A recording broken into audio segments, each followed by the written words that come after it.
Testing, testing, testing, testing.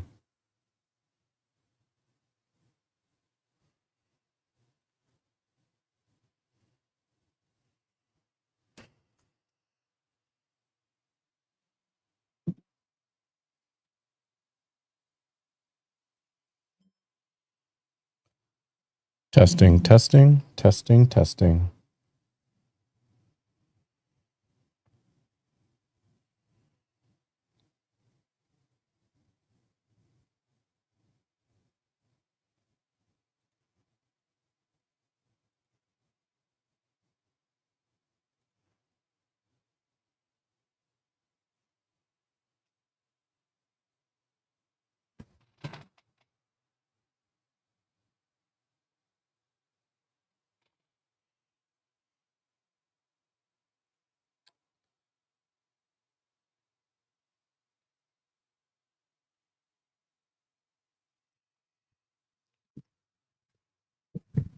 Testing, testing.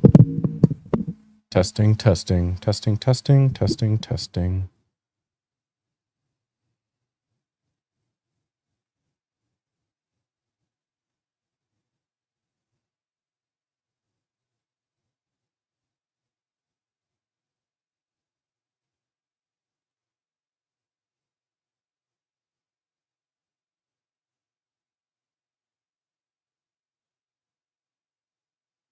Mm-hmm.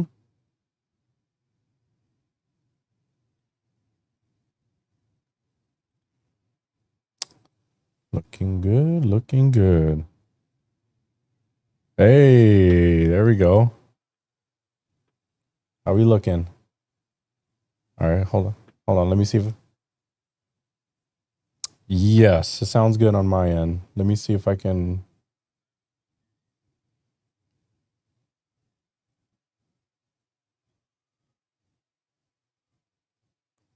It looks pretty good so far. Hold on. You got one? Let me see. What is it? Oh, that's the one you recorded with. All right. Good thing it's grainy. Hold on. Let me see. Oh, okay. It's maybe a new link. Let me see. Yeah, I'm live on Twitch right now. I'm live on Kick, and I mean, to me, it's kind of like, it's not like anybody's really gonna watch right now anyway. Yeah, you can always edit it. Oh hell yeah, you look good. It looks clean on my end, and I'm recording it as well. Okay. So I'm gonna have a separate file. Yeah. And I will make my YouTube stream public here. Let me see. I'm trying to mirror my video the other way because I look weird on your screen for some reason. Oh yeah, is that on the Video Ninja side? Yeah, I think so. I think you just have to click me and hit mirror, and it'll like flip my image because it looks like I don't know. It looks like inverted. I don't know. Oh, from where you're actually Yeah, facing the camera. From looking at you, I look inverted. Like it's like It's all good. Look, I mean, look wherever. I mean, we got a good shot of your face. Audio sounds good. I mean, yeah, true. Let me see. Face doesn't really matter. It's all about the mind. Let me see. Oh, here we go. Here we go. Dude, this streaming stuff is like confusing as fuck sometimes. What are you using? OBS? Yeah, I'm using OBS, and dude, and when it updates, it like resets everything. Dude, it's a nightmare. And I'm always having issues because with the multi-string, I'm always having issues with my encoder. Yeah. Something's just always off. You know what I mean? Like, and it's a pain in the ass. Yeah, I think what you have to do is like go into like the audio settings, and you're gonna like hit like mirror video or something like that, or a horizontal flip on my end, and it'll flip my video back to the image that it should be, of the quality it should be. My camera does this thing where it like flips my, I don't know, it's like weird. Oh, you're saying the quality will change? Yeah. Yeah, because like I don't know, like it just looks like, I don't know how to describe it. I look like my face is like kind of like tilted. I don't know. My face isn't crooked. Let me see. Say it again. So where do you go for this? For on OBS? Yeah. Yeah, so you're gonna click like my input or whatever it is. Okay. Right? Like And then you're like the link. no, like the video settings, I think, Okay. of Let my me see. input. And then you're gonna like go to like video or like right click it. And Oh, it you talking should about like be, the output? yeah, the output. Okay. And then And then you're gonna hit like horizontal flip is the thing that you're gonna hit. horizontal flip. I don't know if I see that anywhere. Let me go on my OBS. My thing should. Are you streaming your like on your end for your channel or anything? No, I'm No. not. Okay. No. Let me see how this looks on YouTube itself on my phone really quick. Yeah.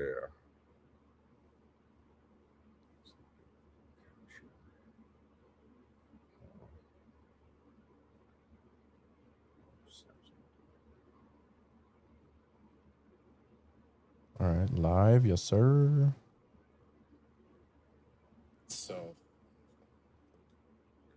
it honestly looks pretty good. Like I don't know if you could see that, but that's oh shit. There we go. Yeah, look. Oh yeah, that's okay. We're good. Okay. Yeah, no, you're good. Yeah. Yeah, and I don't know because it's also live on vertical too, and I'm sure that's all jacked up because I don't have it set up.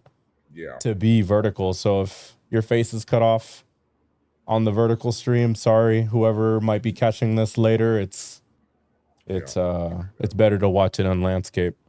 Yeah, 100% landscape. Yeah. Let me see, turn up. Is this the mic settings?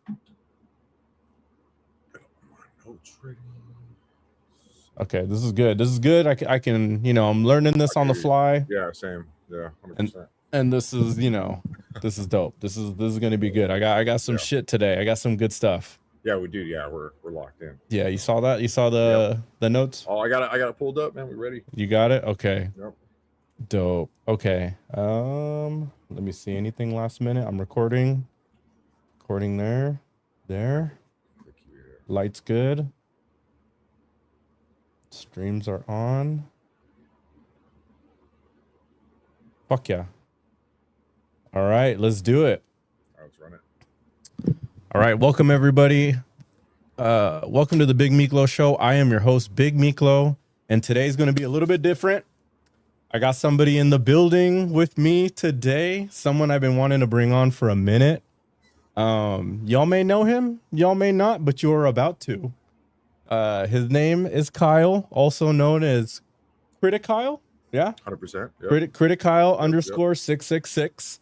Yep. Kyle, my man, welcome to the show.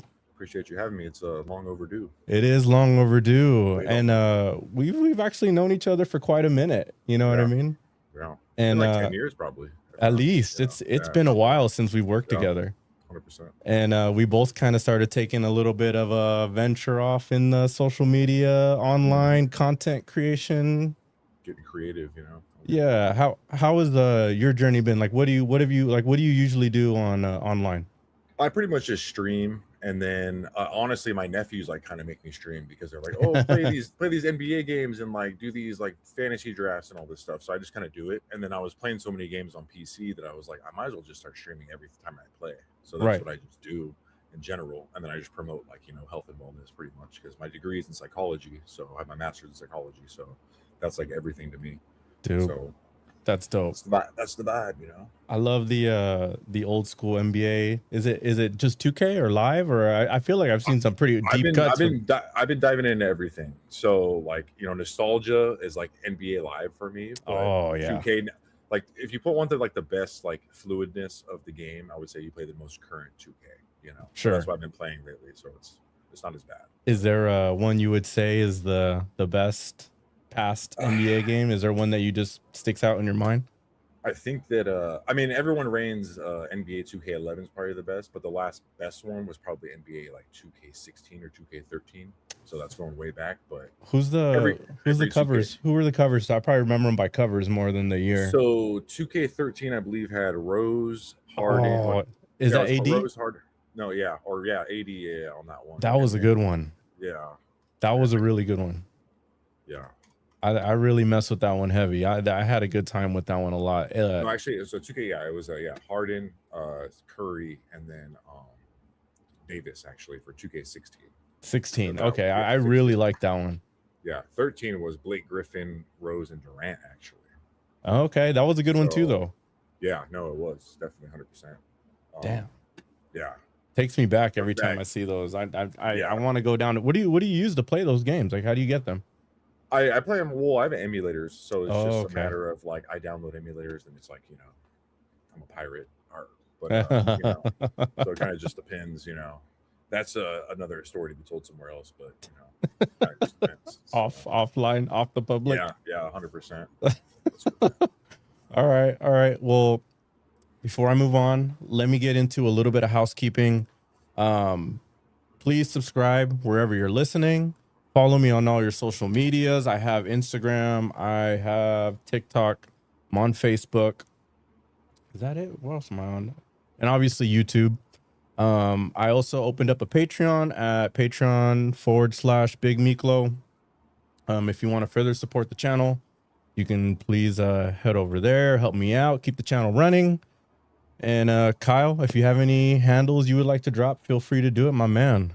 Yeah, I mean, like he said, follow all his stuff. He's obviously got more going on than me. I feel like I just have the I have Kick, I have the Twitch, and I have YouTube pretty much, and I have my Instagram if you want to follow me. But it's all Critic Kyle. It's either _666 or there's just Critic Kyle. So it just yeah, follow me there. I appreciate you. I'm just here to vibe. Hell yeah, dude. Hell yeah. That's How do you like doing the short form content? Because I know you dabble a little bit on posting your clips too.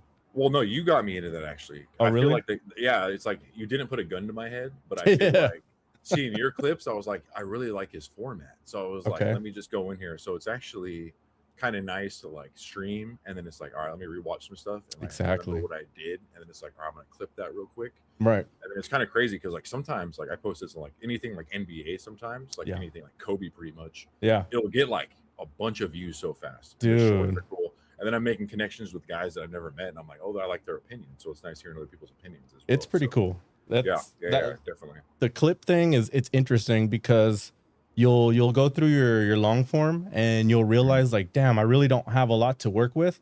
So then, like for my next show or project or whatever, I make sure the topics that I have are going to be able to fit into a short form, like decent reel. You know what I mean? Something that I would use as a headline as a reel.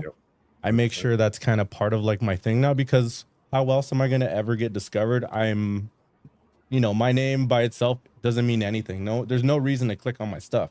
But if I have a good reel, if I got a good reel, it'll start picking up its own traction. And if people like enough of them, maybe they're like, oh shit, maybe I will check out the podcast, or that's what I'm hoping, at least. But yeah, that's how it should be. It just kind of depends. Yeah, and I do want to dabble into the gaming stuff. There's just so much like. But my problem is I'm so backlogged, and I play everything. Yeah. Like growing up, I obviously just played sports games. So I'm trying to get back into like the NHL hits, the blitzes, all that. Oh my god. Like, and NFL Street Volume 2. I was just about to say that. What about the Street Series stuff? Yeah, it's so good. And playing like even the NBA ones, it's like, oh, it's crazy to play those games and go back and like it's nostalgia lane. And you're looking at the rosters, like, oh my god, I forgot about this. It's just right. Yeah, but that's just nostalgia dumping on any old game we do now. We all do it, So. Right. There's you mentioned that you do fitness stuff or fitness content, or is that personal? Not really. It was more of like, so my journey is I have multiple sclerosis. I was diagnosed in 2016, which multiple sclerosis is like an autoimmune disease. So it's like my brain and my spine, right? So once that happened, I kind of changed my whole lifestyle of like, all right, like I'm not doing what I'm supposed to be doing. I'm drinking. I'm hanging out with people I shouldn't probably hang out with. And it's like, all right, let's get fit. So it's like the plan of doing it. So I just gym now. Like, do I track it a lot? Not really, but I'll post here and there about like, oh, I'm going to the gym. Trying to motivate people that are like scared to get in there. It's like, no, we're all there for the same purpose.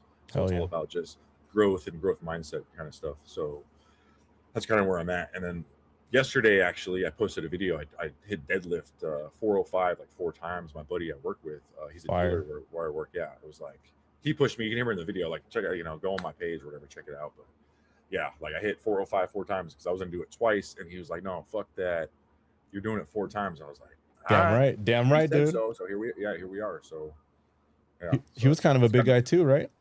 oh, dude, he's a monster. He was trying to. So we did squats before. I did 5 sets of 2 at 315, and then I hit 405 twice. And then he was like, I think he's like, my max is 495, and he's like, you know what, fuck it, Kyle, let's put on 505. And he tried 505 once. And he He got it. failed. He Oh. failed. But dude, he was like, I can get this shit next week. He didn't. He underate. He didn't have the right mindset going in, you know. Right. But it was like I was like, dude, you're a beast, dude. No matter what you're trying, bro. So it's like it's just that back and forth motivation, you know. So I just signed up for the gym today, actually. there we go. And I went to 24-hour fitness. Yeah. And the facility was good. It was good and all. Which one? Which one? College Grove. Okay. Not to give away my location to the public or whatever, but yeah. Yeah. I'll blur I that. had to ask. Well, between me and you know. Yeah. And the facility's dope. They redid it. You know, it used to be pretty, you know, honestly pretty old from what I remember it like a couple years ago. Yeah. And everything went good. Hit chest, hit some triceps, did a little bit of cardio, did the sauna. Yeah. And it was all good up until I was in that sauna. And dude, I walked in the sauna, and mind you, you know, like public gyms, you know, it has a lot of like, especially like a 24-hour versus maybe like I don't know. And you go to the what is it, like the other branch, like a gym, right? The gym. Yeah. So shout out to the gym. They're a little nicer, right? They're a little bit better. Yeah. Like, you know, their ownership is great, man. Right. I know one of the owner, dude. The guys, they're just awesome people. Like they care about the people. There's always a chick walking around cleaning. It's okay. Insane. You go any other gym, it's like there's freaking like, you know, everything's shoved in one thing and nothing's clean and there's just crap everywhere. You know what I mean? So shout out to the gym. You know, they're amazing. They're probably my favorite so far. I got familiar with them during COVID because the 24-hour fitness, they were shut down and everything was shut down. But the gym in Chula Vista, they opened up and they did this undercover, like almost like a speakeasy style gym where they were like backdooring us to come in and work out. They didn't care about social distancing, anything. They just let you go in there, do your thing. The only thing was we had to go in through the back and then out through the back. And that was it. And some of their what do you call those machines? Just whatever, the push, the machines, you not a bench press, but for the machines, whatever those are called. And those were isolated chest machine. Right. Whatever. I know they have a certain name. I can't think of it. Yeah. But those were outside. But other than that, they had so many like regular bench. They had the lat pull down stuff, the cables, all that stuff, all was inside. And it was a lifesaver. And it was like barely at that time, like maybe $15 a month. And it was dope. And then I kind of moved around a little bit and then canceled it once I got into construction. But yeah, well, you're gonna work out doing that just alone. So. It is a lot of like physical stuff. Now I'm at a point where it's like more like technical stuff now that I'm not like an apprentice anymore. But that's why I'm like, I got to get back into it because I'm not like lugging around heavy shit up and down stairs like all the time anymore. Yeah. But dude, so I walk into this sauna and it just reminded me like, fuck, okay, I'm back in the public gym. First thing right off the rip, these guys are yelling. It was an older, I mean, I'm gonna label her Madam Turning Point, you know, lady Charlie Kirk or whatever you want to call her. Yep, I get it. But you might know what I'm saying. Yep. And she was over here talking shit to a younger Hispanic dude, and I say younger because she's like probably in her 60s or 70s, and he was probably in his 40s, and he was pretty much like they were yelling at each other about ICE. They were yelling at each other about this, you know, Iran World War III type thing going on. Yeah. And I was just like, oh shit, like we are at a point in culture where this is just normal fucking locker room talk now. It really is. And not just that, like it's accepted to just be yelling at each other about it in front of other people. Like does not matter that we are in a public space where, you know, maybe some of us don't want to hear that shit. Yep. But I was just like, fuck, dude, like my first day back and this is like already like setting the tempo, like fuck, like I don't miss a lot of like the BS with some of these commercially style gyms instead of like a designated where people are there for business, you know what I mean? Like a gym, hardcore gym. The gym I consider more like specialized, like it's not as it's a bodybuilding kind of gym. Right. You know what I mean? Like there's freaks in there, man, that are training to compete, to win championships for Motivating. yeah, yeah. And they're honestly, you can walk in and you're like kind of intimidated, but everyone's so nice. So Right. it balances everything out. Like it's nothing I've ever experienced at a gym before. Because I went to Crunch before, that's like $10 a month. That's like the bottom echelon, I would say, right? Or Planet Fitness, maybe. I've never been there because I won't work out in the purple gym. But I just can't do. I don't play for the Lakers, so I'm not working out in purple gyms. But Sure. yeah, but it's like you know what I mean? Like I don't know. It's just like the quality of life just goes down, once you get to that level, I guess. When the company just really doesn't care. So Right. Well, on a more positive note, Kyle, yes, have you seen the new trailer for Scary Movie 6? I have.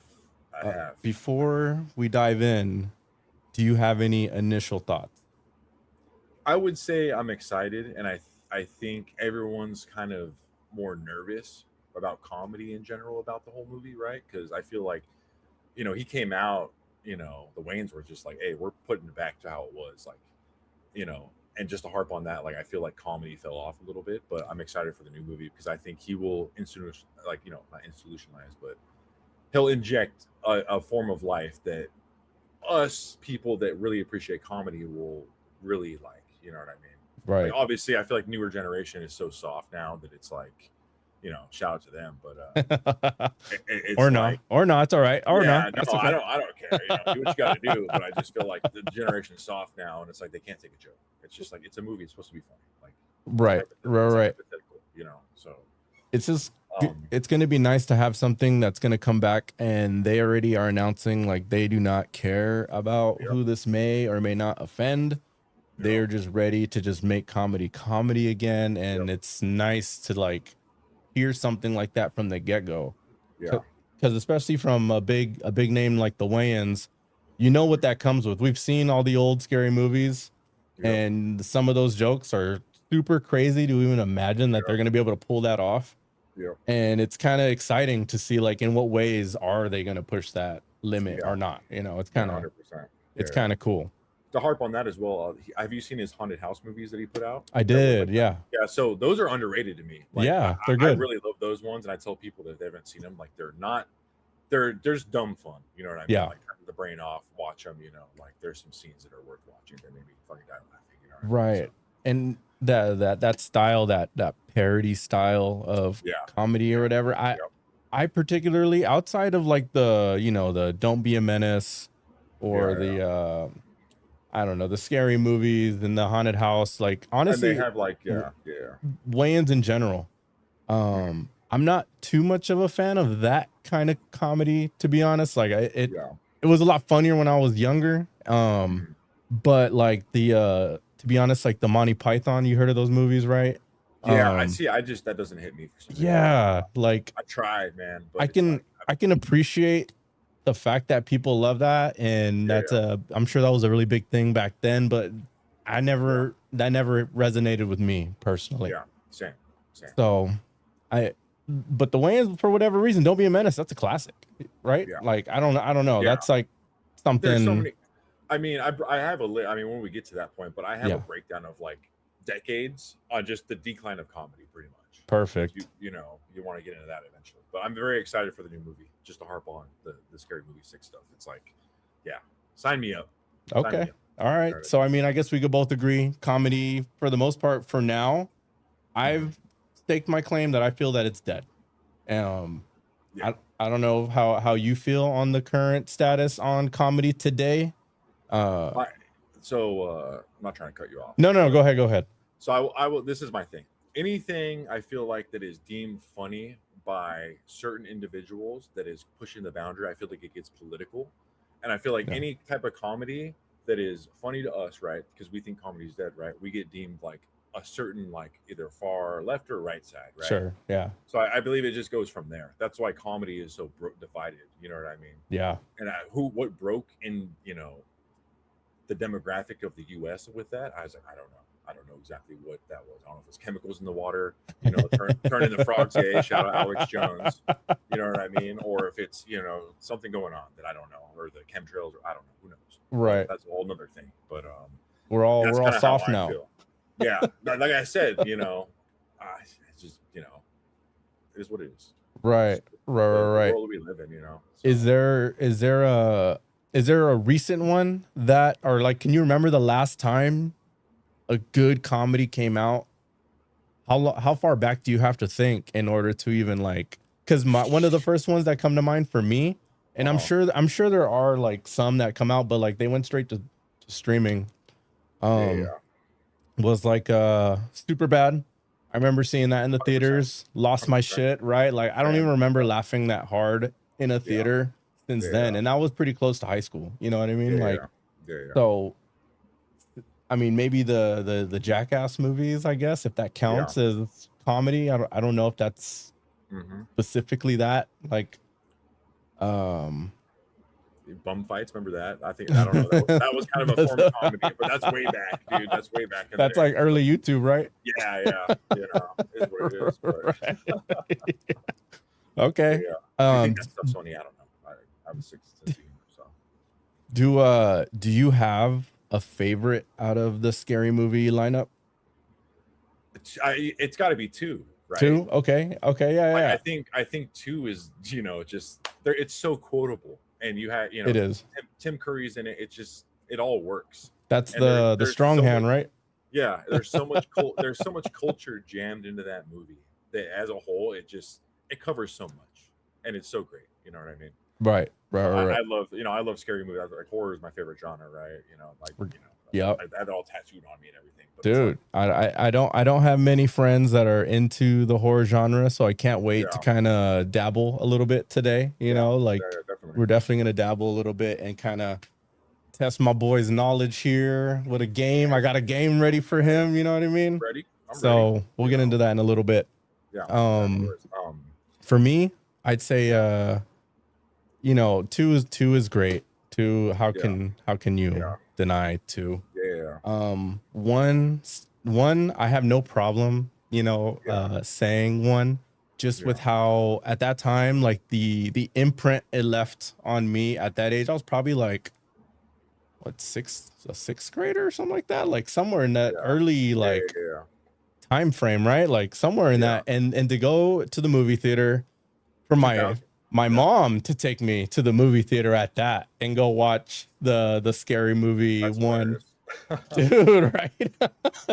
And Yeah, I can't even fathom like doing that today. You know what I mean? yeah, Like it's pretty crazy to think that yeah, my mom took me to go watch that without with that many out of pocket jokes that they made. yeah, But man, that thing was legendary. Like yeah. quotables, definitely all throughout that as well. Mhm. Heavy on the scream, definitely love Ghostface. Yeah. Say shout out to Ghostface. You know what I Wait, I mean? have my mask over there. I should Dude, you grab. got all But these masks. What's going on?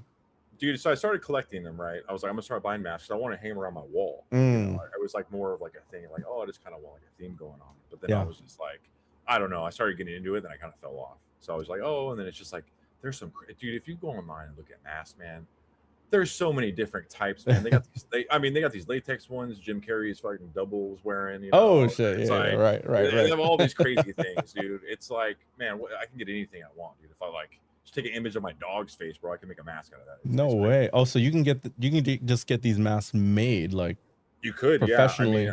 essentially, you can.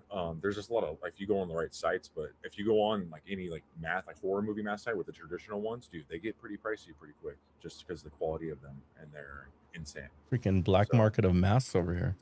yeah, yeah. But to harp back on the whole scary movie thing, but yeah, I think two. I think we both deem two is the best one. I think Okay. so. Yeah, I think I so. appreciate 3 and 4.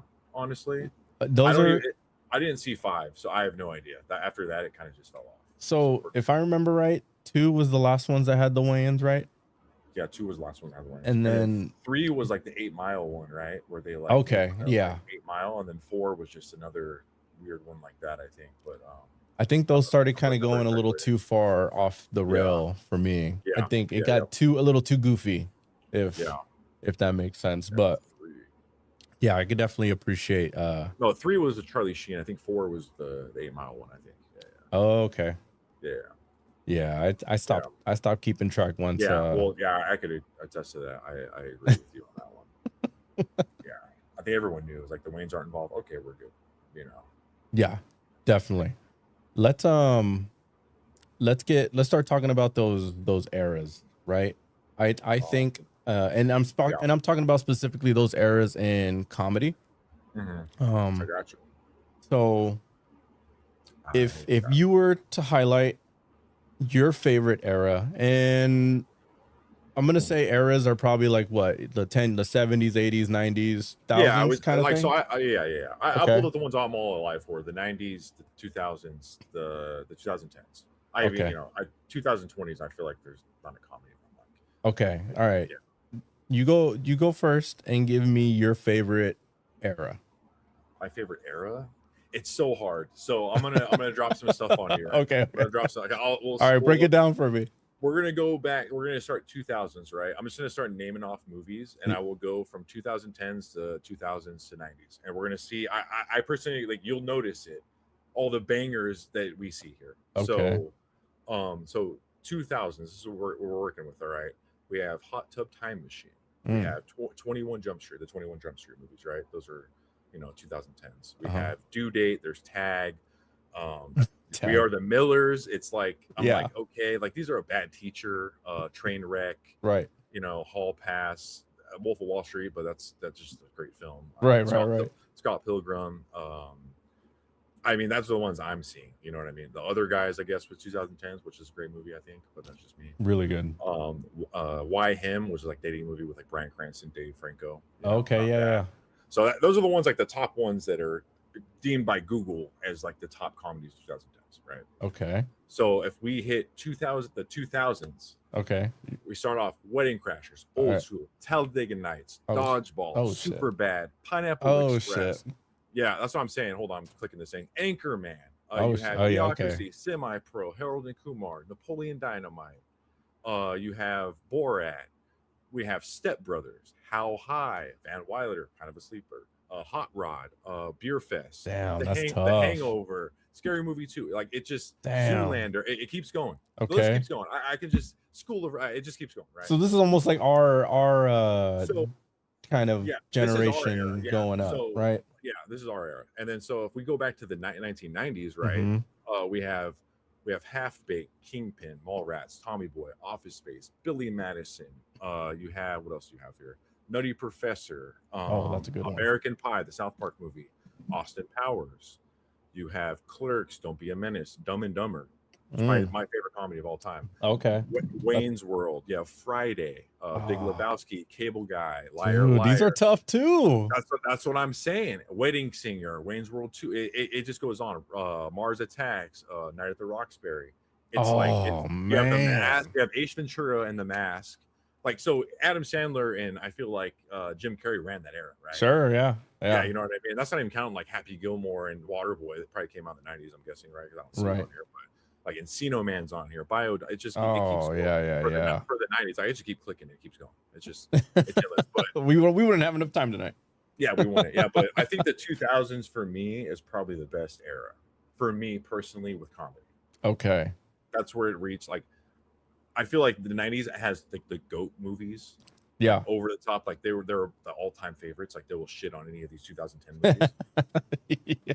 But like, dude, Zoolander, I still quote Zoolander like every day. Zoolander is amazing. You know what I mean? Like I quote that every day. Like anytime someone's like, "Oh, that's it," I'm like, "What is this? A Center for Ants?" You know what I mean? When you're so small, you know what I mean? It's like, or when anyone coughs, I'm like, "Oh, I got the black lung pop." Or, you know what I mean? So it's like, or when anytime someone corrects someone on like any type of pronunciation, I'm like, "It's merman." Merman, you know what I mean? It's just like, it's crazy. And like to hark back on your question from like, I don't know, like 10 minutes ago, a movie that I can remember that being funny when I saw in theater was probably The Hangover, and that was in the 2010s. Yeah. So I just feel like, you know, it hasn't been the same since, and every now everything's like straight to video on demand. So it's kind of like those movies are bangers, but yeah, it just doesn't hit the same. It doesn't. Yeah, it doesn't, not at all. It's different when you're around a bunch of strangers and everyone's locked in on the movie and everyone laughs at the same time and at the same part, you know, like it's, I don't know. So prime example of my definition of like the newer comedies. Did you ever see Sausage Party?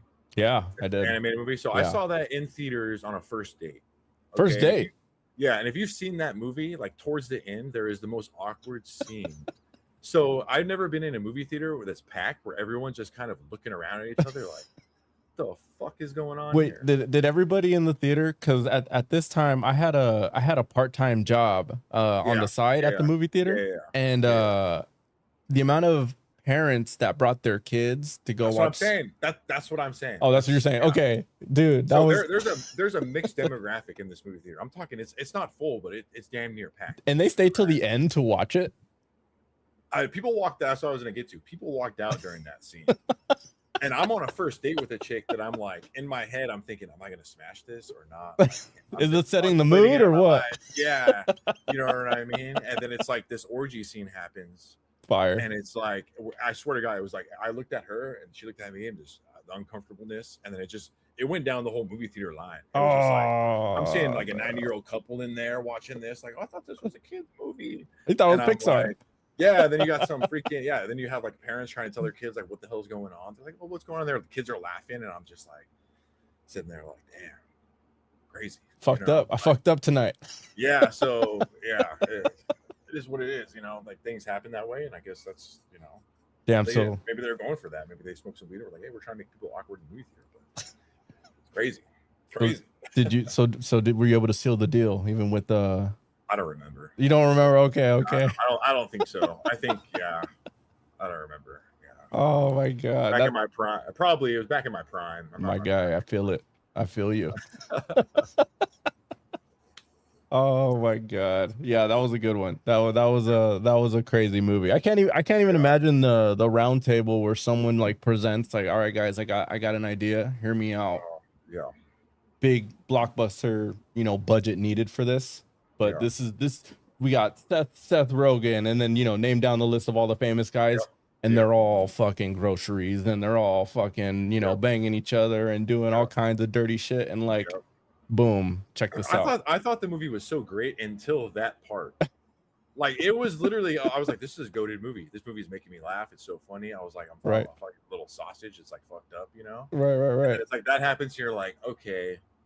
Yep, my score went down a little bit. Like I can't just put this on at any time. And now I'm feeling like the newer generation that they got more offended by that than me. And like I'm an old head, right? And I'm just like, I don't want to see a fucking hot dog These are things I eat, man. So now every time I eat, I'm having post-traumatic stress from the things we're eating. You know what I mean? Shit. And then there's that whole murder scene that's like Vietnam going on or whatever. Right. At the beginning when they're like the humans, I was like, damn, dude, they're really put in perspective. Set the tone. They got to set the tone. They really did set the tone. It's like, holy shit. Right. Oh my God. Okay. Crazy shit. Yeah. Okay. Well, that's just a list of the by decade of the last whatever couple of decades or whatever. I right. Look at 2020s because there's nothing that I can think of off the top of my head where I'm like, oh, that was great. Maybe Ricky Stenicki. I don't know if you've seen that one. Is that a movie? Yeah, it has John Cena in it and Andrew Santino. Hilarious movie. You should watch I remember seeing that. John Cena makes the movie. Okay. He's hilarious. I do remember that. He has a bit about like jack off. It's hilarious. It's too good. It's too good. It's legendary. Oh shit! Can I ask you a question right now, though? Yeah, let's go. So, what's your favorite comedy of all time? Then? Movie. You can give me a couple if you want. Just shoot the shit. Okay, the first one that comes to my head all time, and mind you, I'm taking myself back to a young Kyle. Yep. Ace Ventura. I might not have been born yet. I'm fine. Get the fuck out of here. Ace Ventura, yes. Ace Ventura. Right. Damn, baby. Yep. And what the When Nature Calls and the original, right? Like I really enjoyed them both. Yep. Let me see. Shit. I want to say honestly, like when I was younger, Jim Carrey like owned that whole time, He did, yeah. And it's kind of odd seeing weird behavior like today when you look at them and see them so like, you're a legend. You know what I mean? His wife died, didn't she?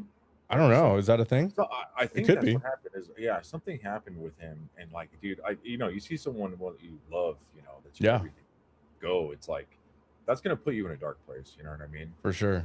And I feel like he's handled himself as well as he can. But I mean, it's a sad decline that sometimes happens with humans. It's just like Right. just takes part of your soul away. So there's here, have you heard of this one? Have you heard of The Pest? Yeah, The Pest. I love The Pest, dude. Really? Okay. I'm not. I try to put that on that opening scene. Just I can't do it. I can't do it, man. I'll give it a try, but I just to be fair, I haven't watched it since I was a kid, but I remember playing that on rotation, like on a regular basis. Yeah. Have you seen Rocket Man? Rocket Man's good. Yeah. Rocket Man, I love that shit. Yeah.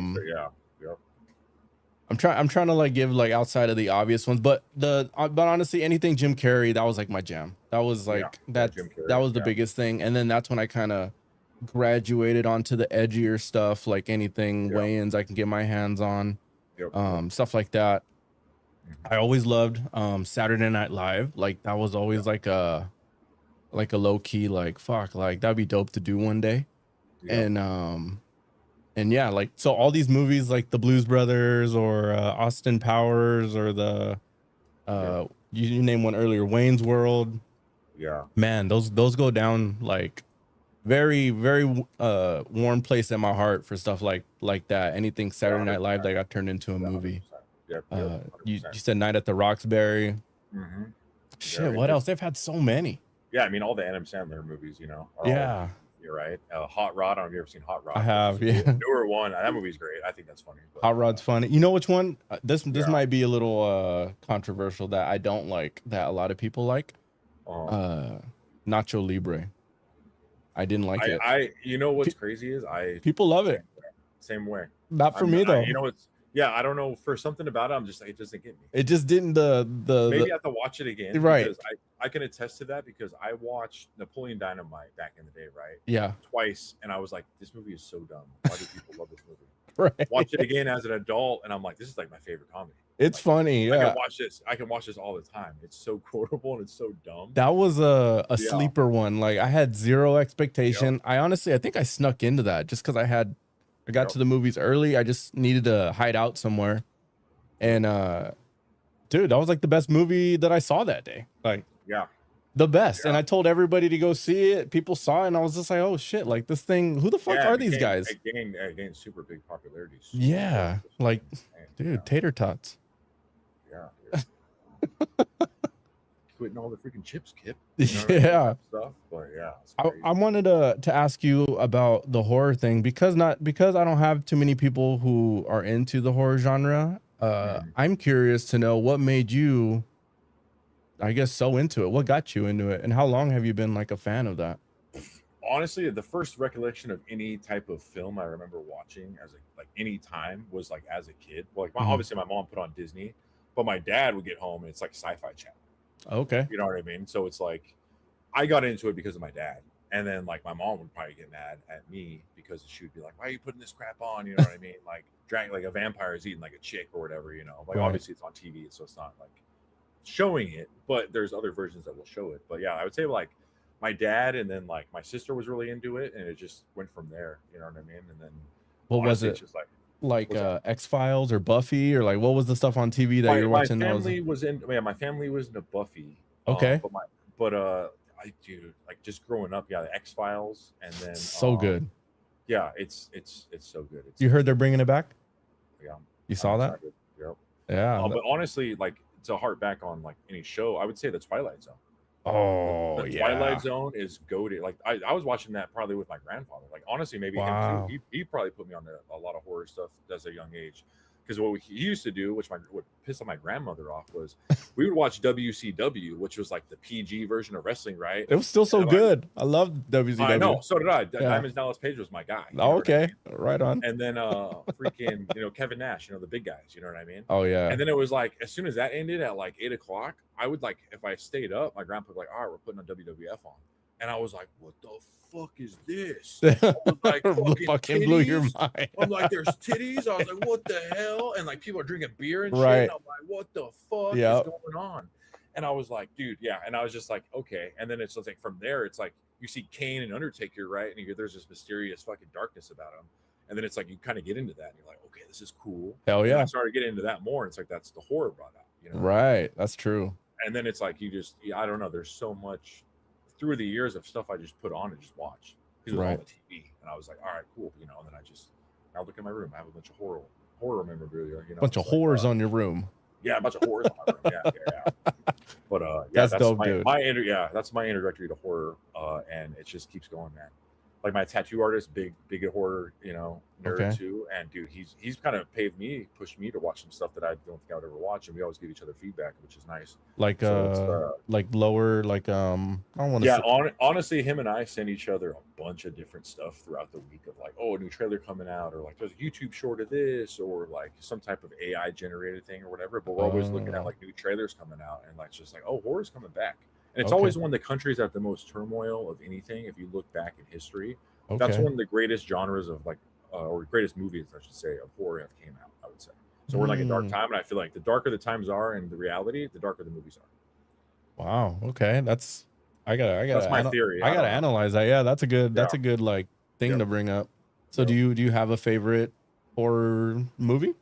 I would say that's it's like having a favorite movie. It's such a hard question, but I would say The Shining. Oh, I was about to say that. Yeah, The Shining or The Thing. Anything John Carpenter, man. I'm a John Carpenter fanboy. That's my guy. So The Thing and The Shining pretty much are like okay. They're like untouchable almost, But there's so many out there. It's so hard. Okay. It just depends on the flavor of the month. What about newer ones? Some of the newer ones? Like I would say like yeah, like Conjuring, Insidious, and like so yeah, stuff like that. You mess with? Yeah, I appreciate it. Like the first couple you appreciate. Sure, and then from there it's like they're trying to flesh it out, and it's like at this point in time I feel like there's a lot of horror that it's been done. And so it's just like everyone and even like people that don't watch horror, you put a horror movie on, you're like, oh, I know what's gonna happen. Right. Because it's so cliche. Right. But it just kind of depends. But out of the newer ones, I would say like the Smile series is really good. I don't know if you've seen those. I have. Smile 2, I love that one for some reason. I don't know why. The whole aesthetic of it, just to create any creature feature, I'm a fan of. Sign me up. Okay. So it kind of depends. Late Night with the Devil also was a really good one. Okay. I don't. Oh yeah, that was a talk show, right? Like from the 70s or 60s or something like that. Yep. That was a good one. Really good. It was really well done. Okay. Yeah. There's a lot out there. I can't think right now. There's a lot that Dude, that's dope. dope. Do you have a favorite horror or no? Yeah, I have a lot of favorite horrors. Okay, that's good. Okay, so like you mentioned, I gotta mention The Shining as well. That's always my go-to if I just want something. I mean, I have it. Yeah, it's right there, my wall right there. Oh, you have some? Okay. I'll move this in my head right there. It's like right there. I thought you were gonna be like, I got the carpet done in my house type of vibe or something. Oh, dude, I have a little blanket with him though. Do you? Okay, yeah. It's my dog's favorite blanket, actually. I thought about because I got one horror tattoo on me, and it's Jason's mask. But if I were to get another one, it was gonna be some way to get that carpet pattern around because I have a leg that I started, but I don't know if I would do the twins or if I would do Jack or if I would do I don't know, but that's definitely like has to be on the list of like I got to get that on me somewhere. You know what I mean? Like it's so good. Like and then like I mentioned, Friday the 13th, I can pretty much have that on and just play from the first movie to the last to the most recent ones or whatever. Same with Halloween, Michael Myers. I love that. Just especially around Halloween. To me, it's not Halloween until you start watching Halloween movie, like the Halloween franchise. Like it just sets that. It really does, yeah. The lantern, like the jack-o'-lantern, should I say? So dope. And then out of the newer ones, I have enjoyed the Conjuring and the Annabelle series. I thought they were a lot better than I was expecting, and the first Insidious I thought was really, really good. Yeah, that one. Yeah. Trying to think if there was one like more recent that I've seen that I was surprised that was pretty good. But I mean, a lot of them are more so like thrillers. Like did you see that movie with Sydney Sweeney and she's the girl that was in what's that girl's movie? The one where they wear pink on Friday. What is that? It's like one of the most popular girl movies of all time. Like the one that Mean Girls. Mean Girls. Yes, she was in there. But Okay. anyways, those two made a movie recently, and that one totally threw me through a loop. Like that was like the one. I think it was called The Housemaid. You hear about she was that? I thought she was like a nun or something, but I don't know. This in this particular movie, she gets hired by that girl from Mean Girls. She gets hired, or Sydney Sweeney gets hired to be brought in to be the housemaid. And then while she's in there, like everything just fucking goes crazy while she's in the house. Everything she expected when she got hired to go in there turned out to be nothing like she was expecting as far as the job was to go. So not to give it away if you do decide to toss it on one day. I am so backlogged on movies. It's ridiculous. I honestly haven't watched anything like recently because I've been gaming so much. And it's like, I'm so backlogged on everything that I'm like, just like, can I retire now and just catch up on everything? So much stuff comes out so frequently that it's like, right, dude, I don't have time for it. What about horror games? I hear there's a lot of good horror games. Man, do you do that? You know, you have PC, you have like anything at your disposal pretty much. Yeah. A lot of these games are actually getting made into movies now, which is nice. Like I don't know if you saw the Markiplier thing happen with the Iron Lung. Oh, I heard about it. Is that a horror movie? It's a horror movie. Oh, but okay. It was a game originally, and he streamed it, and you know he popped off with it, you know, and he fell in love with it, and he wanted to make a movie, so he made a movie. He linked up with the guy that made the game, and was like, "All right, let's make this a movie." So if I'm understanding this right, this guy is like a YouTube content creator or something like that, or streamer or something. Yeah, he's big time, dude. And he was able to put on this major Hollywood level budget. Yeah, I don't know the exact numbers. Don't quote me on it, but the movie budget was like $3 million, right? He made like $48 million over the weekend. The first weekend because everyone went out to support him.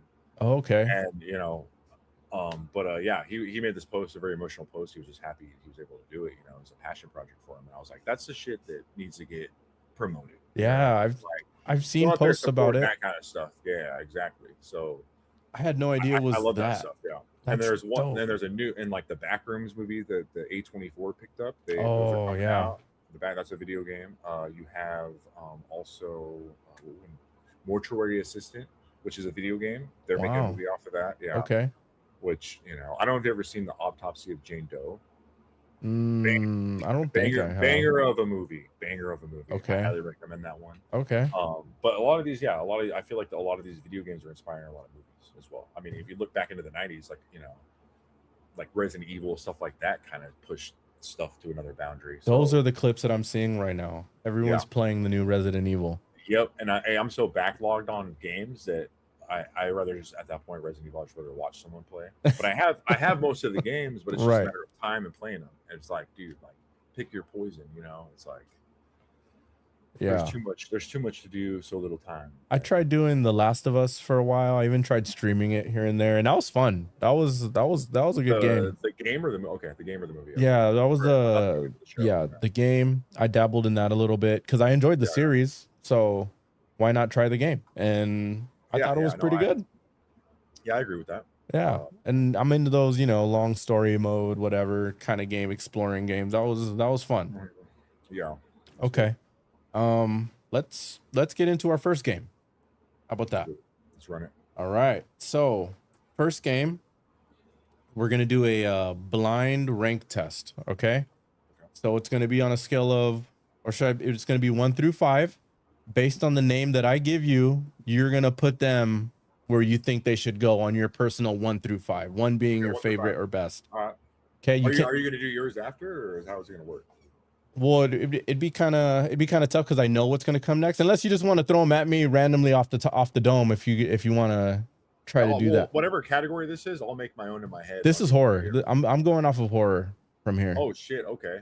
Yeah. So I'm gonna give you a name, and you're gonna tell me whether you think they need to be 1, 2, 3, or 5. You know what I mean? And then once you hear the follow, you can't change it. Once you put them there, you can't change it. Yeah, I've seen this. Yeah. You understand? Yeah, I'm down with this. Yeah, I like this kind of stuff. Yeah. All right, good. All right, first name, Michael Myers.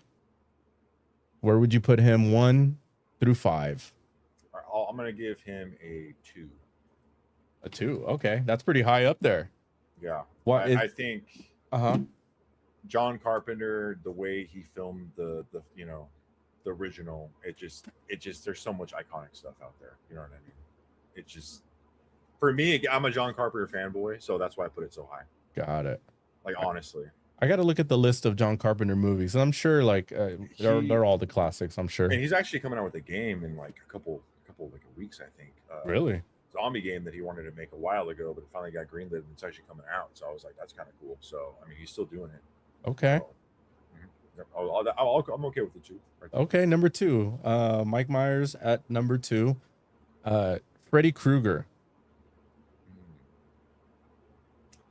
Let's go. Damn, that's tough. That's tough. That's tough. I love me some Freddy Krueger. Dude, how could you not? How could you not? Yeah. Gonna haunt you in your dreams. I'm gonna put him at 4, actually. 4. I don't know what's to come. Strategic. I like the strategy.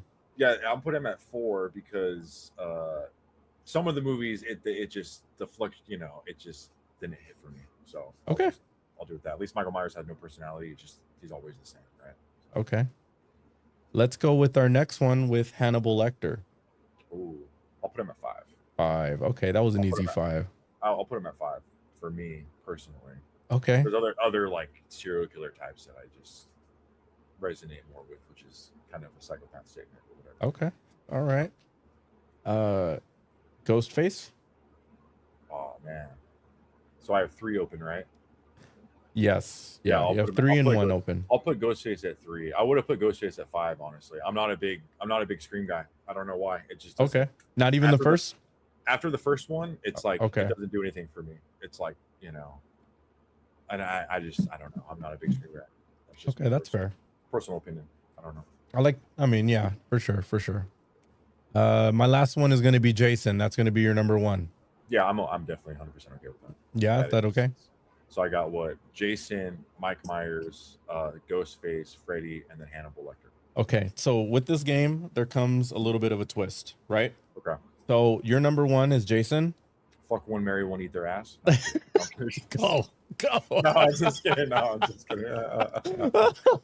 changes the whole dynamic of that game, dude. So who would go number 1? Instead of killing them, you gotta eat their ass, dude. Yeah. Okay, so being the fanboy that you are, you've seen how they have been, temporarily. I say temporary because there's always a 1, a 2, a 3 sequels, temporarily defeated. Yeah. How would you defeat your number 1 in a perfect scenario? If you were to craft a movie where Kyle was to come on top, how would you craft the way that you would defeat Jason Voorhees in a Friday the 13th movie? And the kicker is it gets zany. Some of those movies get zany. There's like fucking mystical powers and shit going on, like that one chick has like telekinesis, right? Like yeah. It's pretty wild in those movies. Right. He's So my theory on Jason, I don't know if they've confirmed this or not, but I believe, because I'm big on Evil Dead, like I'm a big Evil Dead guy. Solid. Another one. I truly think Jason is like a deadite, right? That's the only way I could think that he exists. He's a deadite, right? Okay, so, yeah. Some form of a demon, whatever it may be, right? Uh-huh. So knowing that I have all these things at my disposal, right? Like if I was in a movie, I would definitely cross it over with Evil Dead, obviously. Okay. I would summon Ash, dude. That's what I would do. Shit. Okay. I would get, Ash versus fucking Jason, which was supposed to be a thing in Jason versus Freddy, right? Freddy versus Jason. I believe Ash was supposed to come in at the end. It was going to be like a duel, I believe. Right. The theory out there. Really? But yeah, give me some Bruce Campbell, man. Dude. That's pretty good. Did you see he like announced he has cancer or something? Yeah, unfortunately, man. That was pretty sad. He said it's treatable, but it's not curable, he said. But everyone's praying for him. Right. Damn. Praying for speedy recovery on that, Okay. Well, they're so the kicker in this, we're gonna compare your answer, and I ran the same question through ChatGPT and asked it how it would defeat each one. Each one. We can go down them all if you're curious, because their answer is kind of creative, but how ChatGPT would defeat Jason Voorhees. So I'm curious. it's Yeah. Now I'm really curious. it starts off by identifying the problem with Jason Voorhees. Why is he such a difficult person to defeat? Physicality. They highlight the strength. Yep. Yeah. The durability and the relentless pursuit. Right. Yeah. You play power forward. That guy's slaughtering people. Dude, he could set a mean screen. Oh my god. Yeah. You're in a chat like you would like explode pretty much. He's Steven Adams of horror movies. Right. No, I would say Jason Voorhees is like the Ben Wallace. Okay, taking it back. Okay, yeah, that's fair. That's my guy. Ben Wallace is one of my favorite of all time. So all time, really? Yeah. Wow. Okay, I think that might get interesting when we go into the NBA thing. Then 100%, okay, 100%. Got it. All right, a little foreshadowing. Weapon of choice. That well, that chat GBT would utilize in order to defeat. It's gonna bring in a heavy industrial chain and an anchor. Okay, like almost like a bear trap. They're ripping from one of the movies to like pin him down at the bottom of the lake, right? That's so they're referencing the fact that because you can't drown him, you can indefinitely restrain him. Yeah. So it's essentially saying it's an environmental restraint. But that's it. Like that's pretty much the end of every movie, though. You pretty much are just restraining him. He's not gonna die. You're just like, all right, we gotta get him like temporarily stuck. Yeah. Right. And yeah, it just highlights its winning condition has to be suspension and isolation.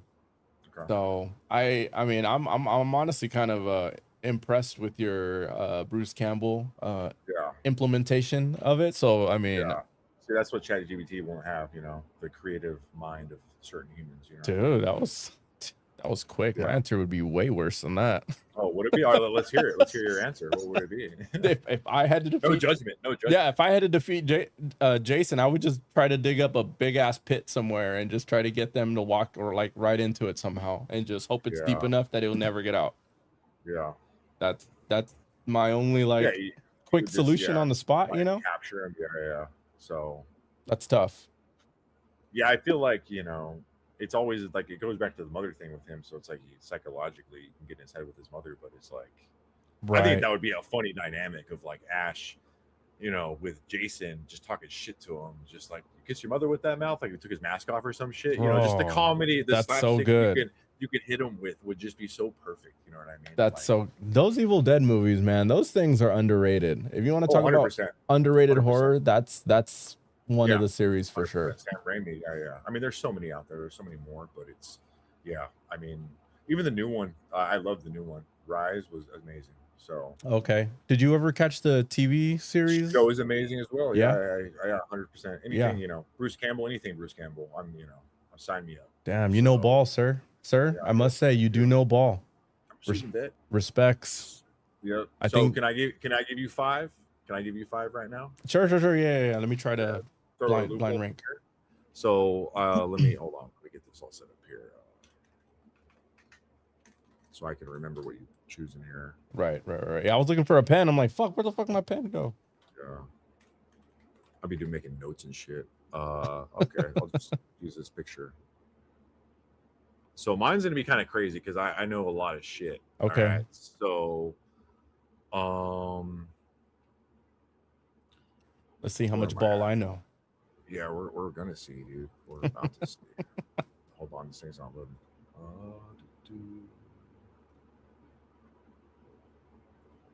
Where am I at here? Why is it not pulling up? Sorry, my computer's like messing up because I have so many tabs open for the shit to come. So it's like it's all good. We only have 1 million viewers. No big deal. Okay, so I'm gonna go with to start. Yeah. For number 1, I'm gonna go with Chucky. Okay, I would give him. Wait, so at the end of this, is this gonna follow up with the same, or is this a totally different? My number 1 is not gonna. Yeah. Determine how I would defeat them. It would be a different or the same. I'll choose a different one on your list to defeat. So for now, I would put Chucky at 4. Okay, Chucky at 4. Yeah, unless I got to eat their ass, then I'd probably Chucky might be the safest. If that's where you're, 100%. If that's where you're switching. That's straight late. Chucky at 1. Chucky at 1, dude. No, just saying. Yeah, no, I keep him at 4. I keep him at 4. Okay, so to keep the small trend, Leprechaun. Leprechaun in the Hood. I love that. Ah, I I love fucking that. love that. I love that movie. Yeah, That's a good great. one. Yeah. I'd put him at 5 though. I You would put put him him at at five. 5. Yeah. Yeah, yeah. It's too good. It's too fucking good. Yeah. Pennywise for the next Oh, one. that's a good one. That would be my number one if I had any. That's just me. He's just your favorite, Yeah. just horror movie. The show Welcome to Derry. Oh my, the best show I've seen in the past like 10, 15 years. That's big statement right there. Yeah. I saw the show. first episode, and for whatever reason, I just forgot to go back Yep. and finish that. Okay. Yeah. I got to keep that in mind. I'd say I highly recommend it. I would put Pennywise. That's good. Okay. I'd put him at 3 though. Okay. I'm curious to see how this is gonna fail me or it be in my favor here. Yeah, we're gonna see. We're gonna find out. Okay. The next one, Leatherface. Oh, I do love me Leatherface. He's number 2. He'll be number 2. We just ended up just going and that was a quick 2. Yeah, I'm that's a comfortable 2. That's a comfortable one. That is. So you have 5, 4, 3, and 2. Leprechaun, Chucky, Pennywise, and who did we just say? Leatherface. Leatherface. That's good. Okay. So the last one I was gonna give you was Pinhead. Pinhead. Okay. Yeah. Pinhead will be my number 1, but if I had to knowingly put it in order, Pennywise would for sure be that number 1 in that list. Yeah. I would probably go Pennywise, Pinhead, Leatherface, and then Chucky, Leprechaun. I would switch Pinhead. Who was my number 3? Was that 3 was Pennywise? 3 was okay. Pennywise. I would put Pinhead at 3. Pennywise is my number 1. Leatherface at 2, Pinhead at 3, Chucky 4, and ideally, but fair enough. So nice. That's a nice list. I mean, it's not bad. There's no wrong answer here. No, we all win in the end. Yeah. Unless we're eating ass. Yeah. 100%. That's all we can do. Okay. So if you had to defeat Chucky, how would you do it? Chucky. I always thought about this because I had this irrational fear as a kid, right? Same. I thought I had to think like, how would I defeat Chucky if he was after me? Yeah. And the only thing I could think of is somehow I'd have to figure out a way to like pull his limbs apart, pull his arms apart, pop his head off somehow. Yeah. And just take those things as far away from each other as possible and like bury them again or burn them. Yep. Bury them in a hole and then burn them. Drop them in the ocean, with a rock or something. Like 100%. I wouldn't have. I mean, I can't. He's another person that's just gonna keep coming. Yep. So I mean, how else do you defeat that? You know what I mean? Like it'd be really fucked up. Like how do you defeat Pennywise? I wouldn't even know. Like I would just give up. Well, dude. essentially, you just according to the book, with it is like you have a big orgy and you make a pact and crazy stuff going on, some cult shit, but right. But you just get friendship and find love or whatever. Maybe, right? With the power of friendship, anything is possible. You get that little stone from the little thing to right. shoot him in the head before he turns into a giant spider. So crazy. Right. But I mean, that'd be my only viable solution. So one thing I was going to throw in there, but I didn't know how you feel about it because I don't know if anyone considers this like a horror movie monster, but it's one of my favorite movies all time. I would actually throw this in there as like one of my top as well with The Shining and The Thing is Jaws. So I was going to say the shark from Jaws. Yeah. What about Jaws?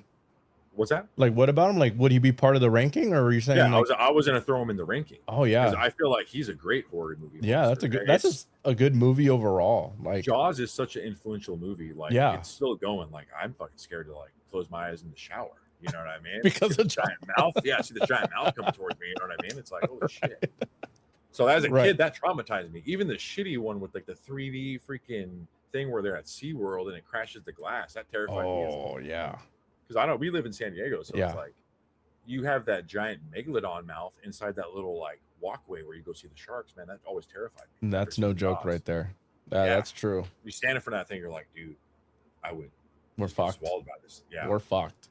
Honestly, like, I can't do fighting that thing, dude. Yeah, fuck. I can't do anything underwater like that. Like I can't either. I refuse to go like whale watching, because if that tail breaks Yep. our boat and we're all in there in the water with it, I'd have a heart attack before it would even have to eat me or anything.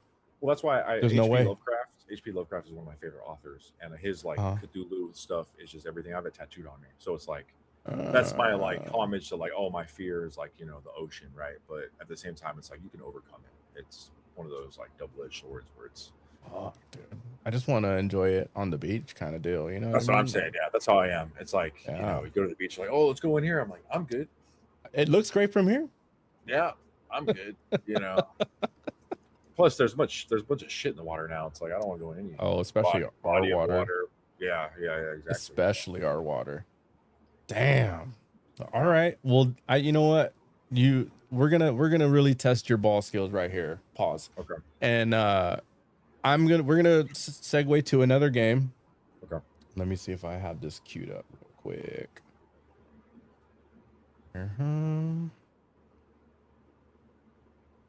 Get that loaded. I want you to see any of these answers. All right, reconnecting. Oh, there it is. I think it's a little better. It looks a little weird. Oh, it looks like my there's like a delay, like hella delay, but all right. No, there's not. I don't know. Okay. All right. Scary Movie 6, name that horror reference. All right. So I'm gonna show you different characters that have been revealed during the Scary Movie 6 trailer. And you're going to try to identify each reference, right? Okay. Based on the clip from the movie, if that made any sense. Hopefully that did. But this first one should make it easy for you. I'm going to show you a picture. You just tell me the name of the person. And if you know the movie, you probably would know the movie already, and the movie. Yeah. All right. First one. Yes. Yeah. 100% Leatherface. Leatherface. Correct. Easy. So this Leatherface, they showed him on the train. That train scene had a fuck ton of references. I don't know if you caught that. I'm sure you did. There was a ton. I don't know. Yeah, there was a shit ton. And I appreciated the whole the Megan doll thing or whatever. Yeah. Like it dances like it, then it's like, oh, it's Ghostface. What'd you think about Megan, the movie? I thought it was fun. The first one, I didn't see the second one because it got weird. You didn't miss nothing. Yeah, but if you watch Meg, I would highly recommend watching the unrated version. There's more brutal kills in that. Oh, it fleshes that a little bit better. Okay. So I would just say watch that. And my whole time watching that movie, though, I was like, you got to cross this over with Chucky. I was like, there's got to be a crossover with Chucky. Yeah. For this to work for me personally, cross that over with Chucky. Dude, so we've spoken about this in the past about going to horror nights, and one of the things that they've been having her quite frequently has been Megan, and they've had Chucky, and that's like a perfect blend of the two. Like they 100% should collab. Like imagine like Chucky realizing that he can, like, AI is using this doll and he's like controlling the doll too. So it's like, right, dude, there's two menaces going on. That's perfect. Throwing Will Smith from iRobot in there, and it's all crazy. My movie plot. I love movie ideas, you know. So. Right. Okay. All right. Let's see if you get this next one. Okay. That is Hard Eyes, I believe. Hard Eyes, correct. Yep. Yeah. Hard Eyes. Didn't see it, but highly recommend it to me. So. Yeah, it was pretty good. It's on my list. It was a lot better than I thought, for sure. Yep. Okay. Next one. It. So this is a little tough because you see, more than one. Right, what am I looking at here? Okay, so I Know What You Did Last Summer. We got Megan. So right. Okay, so I mean, essentially that's both. You know what I mean? Those are the two, and the I Know What You Did Last Summer fucked me up as a kid. Actually, really? Why is that? I don't know. Just something about the fucking boat, the boat vibe, and just the hook, man. I would like. It's creepy. It just, I don't know. Oh, you know what? Did it for me. Yeah. The one that really like got me as a kid. You ever see Pet Sematary? Oh, 100%. Love that. Yep. Dude, that sister or whoever she was that they kept up there in the attic, all fucking crippled. That nightmare fuel right there. That was a good movie. Yep. All right. Fisherman, whatever the hell his name was. All right, here we go. What about this one? That's Jigsaw. Jigsaw. Easy money right here. The Babadook, I believe. Dude. Yeah. It's too easy. Yeah.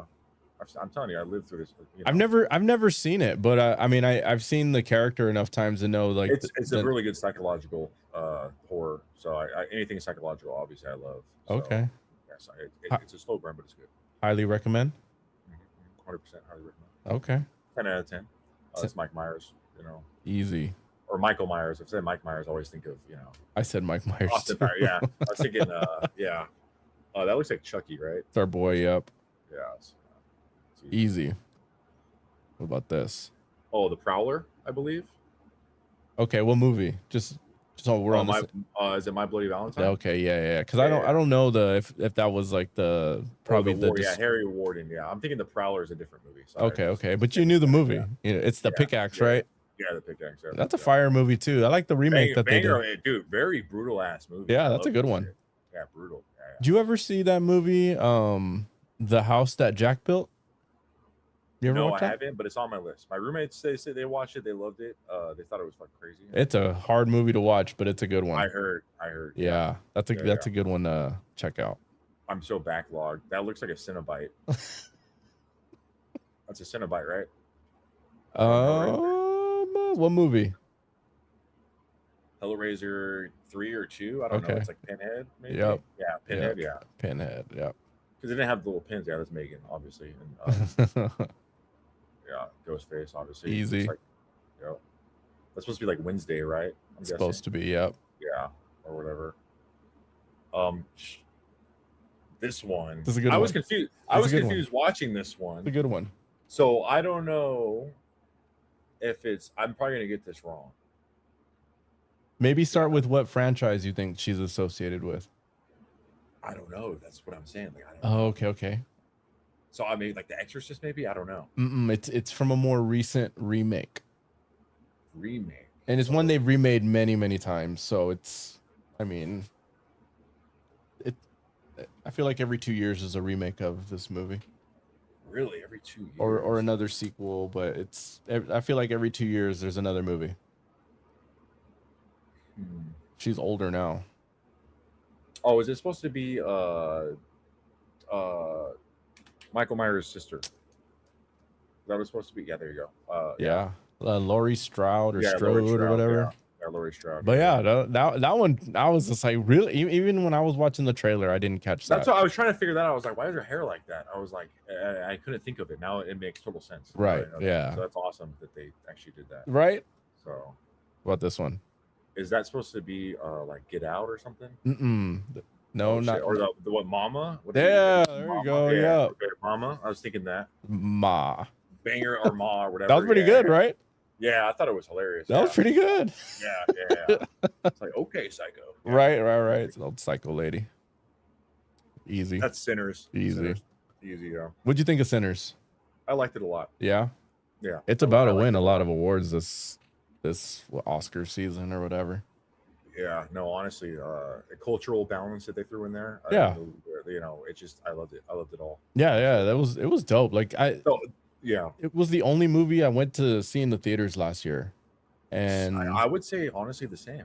Yeah, it was. That's the only one I went and saw. Yeah, like I saw the YouTube videos from Ryan Coogler, and he was breaking down the film, he's so dope. I was just like, dude, this is fire. Like, I gotta see this in the IMAX. If he's saying like this is how it should be seen, like I'm into 100%. That's what I did. Yeah, Tarantino's breakdown of like, hey, I filmed it like this, so try to go see it in theaters. 100%. Yeah. If I can. It's like, oh, here's Kill Bill. Here's like 8 hours of Kill Bill. It's like, oh shit. Okay. Right. Okay. Yeah. Okay. All right. Easy. You see him in the background sniffing feet. You know. That little freak. What about this one? That's Get Out. Get Out. Yeah. What'd you think about that movie, or even the Jordan Peele movies as a whole? Like Us, I like Jordan Peele a lot. Yeah. So a lot of people shit on. I don't know if you saw Nope. I did. Yeah. I'm a big creature feature guy. So going in thinking that was like an alien film. Yeah. I was like, okay. And then when it was revealed what it was, I'm not gonna spoil it or anything. But I was like, that's badass. I was like, I like that. You know, it's weird and it's just like it's cool. Right. It's pretty cool concept. Yeah. A lot of people didn't like that, but I actually like that one. The layers through Get Out that that they were putting in throughout the movie, that was just so much Get Out is so respect good. for that kind of Yeah. movie making. Like I Yeah. enjoyed that so much. Ahead of its time. I mean, even Key and Peele, the show, is still, dude. I watch that shit all the time. Right. There's so many good skits in Key and Peele. It's like it's so good. It is. It is. Crazy. That And just to show. know that, and just to know his mind is in that dark place sometimes to write some of the stuff and direct some. Who of would the have stuff. thought? Yeah. I mean, that's yeah, that's I dope. mean, that's stoner vibes right there. You know what Stoner I mean? vibes for sure. Yeah, it's going from point A to point B. And what was the other one? Us. That was Us. I liked Us. Us was good too. I enjoyed that. Everyone deems Get Out's the best, and I can attest to that. Yeah, I would agree. I with appreciate that too. all of them, honestly. Like any Jordan Peele movie that comes out, I'm like, sign me up.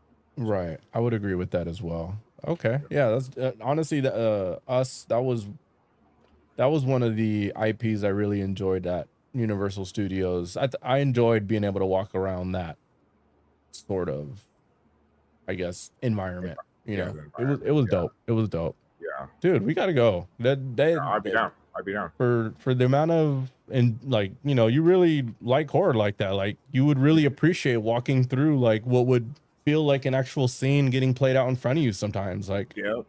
It's pretty dope. All right, I know. I've been meaning to go. We're locking it in, and I'm gonna vlog it.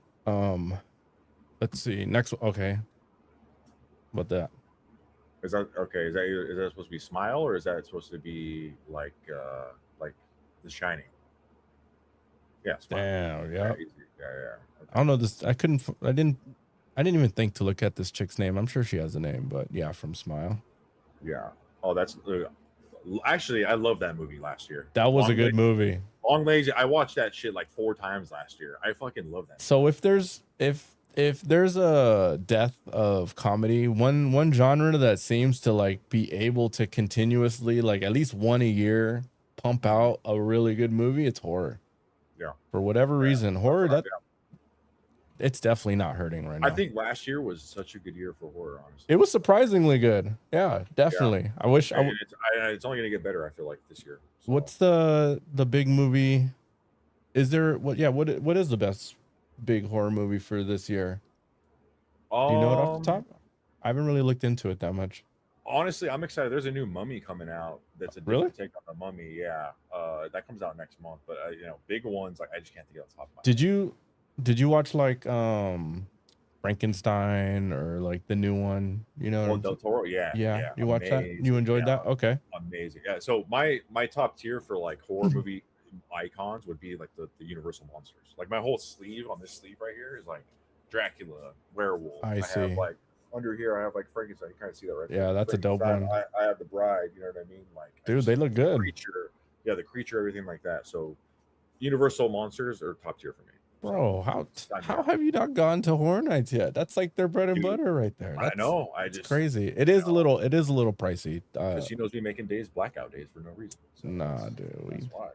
We got to break those rules. I was gonna go last year, but I forgot what happened, dude. I got like super busy that month. All right. Well, this year, don't be busy. All right. I'm not. I mean, to be fair, I don't know the lineup yet. I mean, and each year is kind of it can be hit and miss, but there's always at least one house, like the Terrifier house last year. I'm a big Terrifier guy, bro. Big Terrifier guy. Yeah, dude. Love that shit. Yeah. Speaking of like new horror, like come on, probably leading the way right now.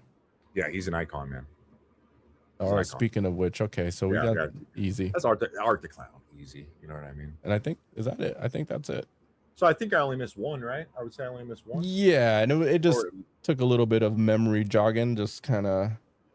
Yeah. There we go. That was a good little game there. Yeah, why not? Right? Not too bad, dude. You sir, you know ball. Let me see. Track. And 1 second. Yeah, I'm gonna close out my movie. Okay, we spent. You got something before I? Yeah, I was gonna say. What was just a random, food for thought here? Yeah. What was the first movie you remember seeing in movie theaters? Ever? Yeah. Oh shit. Like one that you were like there and you were like, shit. This Present. Is cool. Like this is cool. Yeah. Yeah. What year did Lion King come out? Or that was like 90, right? I'm just trying to figure out if that's like late 90 or mid 90 or. I want to say that's for sure up there or early like It was 94. present. Okay, so Yeah, I would 94. have been like 5, Yeah, right? yeah, Lion King for sure. I remember seeing that a bunch, like over yeah, and over in the theater. Before that, yeah. dude, That's crazy. fuck, I don't know if I can consciously remember anything prior to Yeah, that. I mean, maybe I guess I would have to hear like certain movies that were like yeah. popping around or right before that time, but for the most part, what I It's like a Disney vividly movie. remember is The Yeah, Lion King yeah. for sure. What about you? I would say so. I just looked this up. So I'll say the movie I remember the most, Yeah. like going to see as a kid, was Batman and Robin, the one with friggin' Arnold Schwarzenegger. Okay. What year is So that? 97. But 97. Okay. Yeah, but that's a good now one. now that I look it up though, Uh-huh. Space Jam, I remember seeing that very vividly, Oh yeah. and Yeah. that came out in 96. So I Oh, technically, I okay. guess I remember seeing Space Jam, Right. but I remember Batman and Robin was so more impactful because it was so. That was dope. Visually, that was a dope movie. Yeah, I love that movie in theaters. At the Yeah. time, that Yeah. shit was fucking awesome. I was like, oh yeah, I walked out theaters. That was so And cool. that I was was like, like straight like comic Batman. You know, it's like right. cheesy and just like, you know what I mean. I want to And say then as we get older, we were watching, we're like, oh my god, right. I some of want the to say like lines are heyday hilarious. action figure, like Yeah, 100%. going to the The store, OG, toy yeah, stores, dedicated the toy OG. stores. Like Yep, that's what I associate like that Batman run there. yep, yep. That's dope. I'm curious, when did like movies like Terminator or Mission Impossible or because those would be on my early Terminator was 84. oh man, that's definitely a no-go. Maybe it would have been like 2, maybe I 2 was saw. 91. 2 would Okay. be 91. How old? What year were you born? 89. Okay, I was a 90 baby. Okay. So you remember seeing Terminator 2 when you were 1? I don't know. Crazy. I want That's to fucking maybe crazy. not. Have you seen that at like 2 years old? That's fucking crazy. Do you Bro, remember that? dude, don't doubt my Holy memory. I'm not doubting it. I'm just saying that's fucking crazy. That's bizarre. Honestly, it's gonna lead into our next segment. I even have this with Jordan. I have the only real recollection I have of watching Michael Jordan is the Jazz series, and that's it. I would say the same. Like, so are we getting into what we're going to get into, or we just we still have to go with this? no, unless you have more. No, I don't. I think this is a perfect segue into what we're about to get into. Okay, so, all right. Well, then, yeah, we'll about Space Jam, anyways. So, it works out, right? So, all right, let's segue from one Mount Rushmore of horror to the next in our NBA Mount Rushmore. I'd say another thing me and you share in common that we enjoy is NBA basketball. Probably all basketball, to be honest, right? Yeah. You know, I make jokes on my page about WNBA, but dude, like I respect the women like playing. I will clown them. You know what I mean? For sure. Layups, all that kind of stuff. You know, like, and I will attest that I could still beat them today, like any of those players. No, you wouldn't. That's what I'm saying. Like Chelsea Plum would. I don't know. Yeah, she would probably dominate. She would dominate you, bro. Yeah. Probably. But you don't know that. We don't know that though. Roll a ball out, bro. Sure. Give me like a month to practice, get like my shape in. Like I think honestly, like you've seen Sabrina Ionescu, right, against Steph 3-point contest. Well, there's like he was right there. Lauren Betts is a monster. She's like 6'7", right? Right. Like it's like she might dominate. I'm just saying someone like Sabrina might just need that much space to just get a 3 over you and 100%. Probably automatic. I would imagine. They're gonna outshoot me 100%. That's what I would imagine. Like hit me in the post, dude. I'm hitting some shimmies. And they kind of get a little physical too, like enough just to create a little bit of space. I'm gonna come off as a little sexier, but I don't think like any man strength is gonna attest to any like woman WNBA strength. I don't know. I mean, not to be a dick, dude. Right. I've never seen any WNBA player benching like 185, like 3 sets of 12. You know what I mean? But think about it. I could do that. That's like a static movement. What if you're running full speed and having to stop on a dime with a shoulder check as you're stopping? You know what I mean? Like, and a little step back as you know what I mean? I mean, like, the way the game is played today. You're like, I guess that's a thing. I guess something I argue with my nephews about all the time. It's like they just like LeBron's the GOAT, and it's like No, not to Uh-oh. me, man. Uh-oh. And Uh-oh. I get like 1,000 reels, dude, every day of like, oh, Kobe did this, Jordan did this. It's like, okay.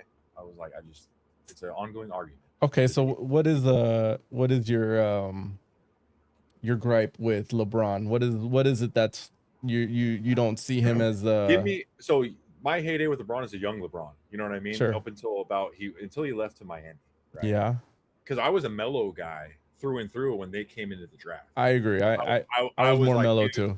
Melo is my guy. I Yeah. just like his game. You know, it reminded me of just vintage, classic NBA, the middies, just like the way he played. You know what I mean? And a championship in his first year. Yeah, the championship his first year, the corner, it just did it for me. You know what I mean? So I was just a big Melo guy. But with the whole LeBron thing, it's like he left, and it's just like I just don't like the way he plays the game. Like I appreciate it. Like I appreciate it. What exactly is it about the game that like bothers you? Is it the everyone? Something with his killer mentality, man. Like if you look back to that Celtics series, remember when he scored like 20 or whatever team he was playing in the playoffs? I can't remember. Well, I mean, it was the Celtics when he did go crazy against the Celtics when when he scored like 23 in a row, right? Yeah, yeah. That's when I was like, okay. He was put in my map like, all right, this guy's a dog. Right. All right. Like give me a wolf, you know what I mean? So I'm like, I'm like, okay, like he's on my radar now. And then it's like he didn't, Jordan, like, knowing what you know at that age, like Jordan, he went through the trials and errors, right? He like got beat down, they bullied him. He got better, overcame it, right? Sure, yeah. But the mentality of just like, nah, I'm not doing that. I'm just gonna go over here and play with like, one of the top players. Okay. And then another guy that's probably top 10 at the time going into that free agency. And then you're deeming like we're not winning just one, we're gonna win like 7 in a row. You know how much that statement doesn't match, bro? And then you're getting you're getting bodied by my boy Dirk. You know what I mean? Yeah, that was a good team. You're gonna beat by Jason Terry and Dirk, bro, and Josh Howard. That was a good team. Just saying. That was what I mean? They had J Kidd too, but I mean, right. Right. Did they have Sean Marion too? Like they had like a pretty deep squad, right? They did. They were a little bit older. Tyson Chandler or yep. right? That's like the whole like if you go into a gym, right? Like a 24 or whatever it may be, and you see like, you're playing fives and you're like, oh, there's like this old head in there, right? He's an older guy, but you pick him up, that motherfucker will he's fucking efficient. That's like the Mavs. Elbow checks and pump fakes. Yep, that's the Mavs in that series. You know what I mean? They just played that old school gym ball and just rode Dirks, back. You know what I mean? Wait, so wouldn't you argue then, as far as like the team hopping? I feel like that's just like today's NBA. Like it is. That's why I'm not mad at it. But LeBron started that culture. Okay. Like to me, like he started this hopping, and I think even back when he played in the All-Star game when Kobe was playing, right? When I don't know if you've seen videos on that where it's like, hey, like try to score on me, like 1v1 me, like that's where the torch is passed, right? Because Jordan did it to Kobe, you know what I mean, and whoever did it else before Jordan, like Magic or Bird or whatever, right? Right. And I just feel like when that moment happened, that's when everything went to shit. Now there's plenty of videos out there on that, but it's like the killer mentality, just like you just see it in the All-Star game too. It's like, all right, like anytime LeBron wants to go 1v1 a guy, right? He calls for a pick, dude. Yeah. Like give me Giannis or Anthony Edwards or even Wemby. That's like, no, fucking get out the fucking way. All right, this is the new age, right? Right. I'm gonna hit you with some shit. You know what I mean? So I respect that more than like, all right, let me call a pick, switch to a bigger defender that's a lot slower than me, or someone that's way smaller than me. Right. And I'm just gonna drive it. Would you would you doesn't have anything in his bag? That's my personal opinion. He has no signature move in his bag. A lot of people do say LeBron has no bag. He has no bag. His dunks are his bag, like his signature little dunk thing he does or whatever. Like that's what I see when I see LeBron. Or a pass like that little one-handed like a cross-court pass, body pass that he does. Right. But I just think of Magic if I think that. You know what I mean? What about Boston? Would you attribute that team hopping thing to originate like maybe more recently to them? Off the top of your head, do you know how old Garnett was when he went there? I can't. Probably like maybe 30, early 30, early 30s, maybe. Yeah. Was he mid 30s? I don't know. I'm not mad at probably. That. Was like that was a thing though. Like that was a thing in the league from like the 70s to the 80s, and even then it was like you get older, you're in your prime, right? You start to get out of your prime. It's like, all right, now I just want to win a ring, right? So you're gonna link up with guys like the Rockets did that with Elijah Wan, Barkley, and Drexler was there, right? Yeah. So it was like kind of like you get older, you're and Pippen. Yeah, the Lakers did it with freaking Peyton and Karl Malone. You know what I mean? So I'm not as mad at that, you know what I mean? And plus Minnesota wasn't helping him at all, Garnett's case. You know what I mean? Not Okay. helping him at all.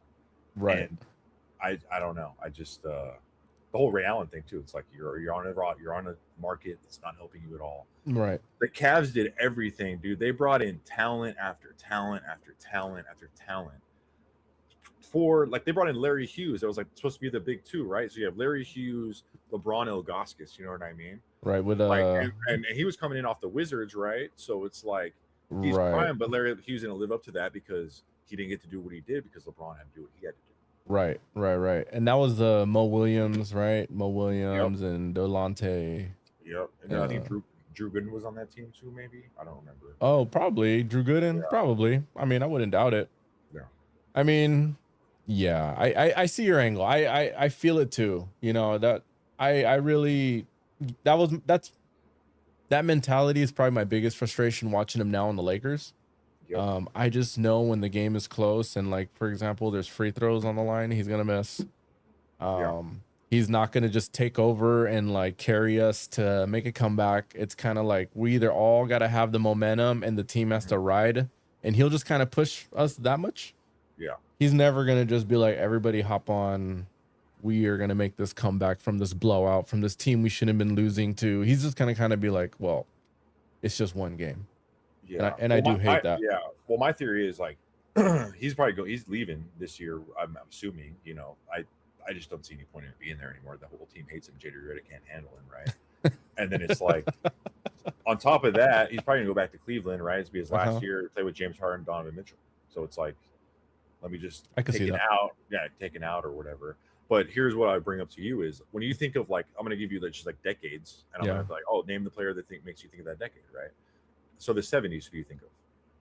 Probably like early, like a young Kareem or something like that. Yeah, like, yeah, exactly. something Right, like that. Kareem, Russell, whoever, like Dr. J, whatever. Yeah, and then Wilt. Yeah. So in the 80s, who do you think? Magic Bird. Exactly. Right. 90s. Jordan. 2000s. Shaq and Kobe.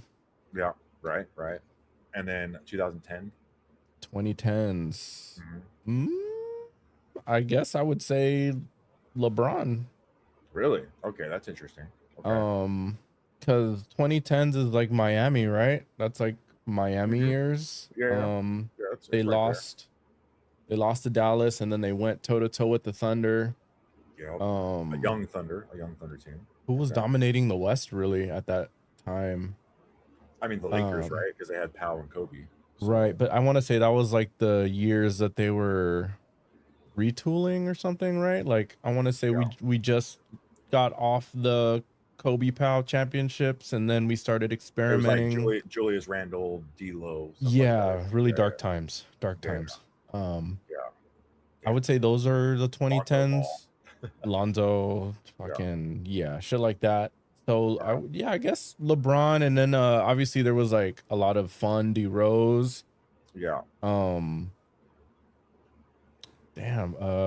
Fucking young Kawhi, I guess 14 somewhere. I was gonna put his jersey on the back of my chair here, so it was in the screen, but I didn't do it. Oh really? Okay, yeah, that's a dope jersey to have. Like I have me right now. I have Kawhi over LeBron in my all-time.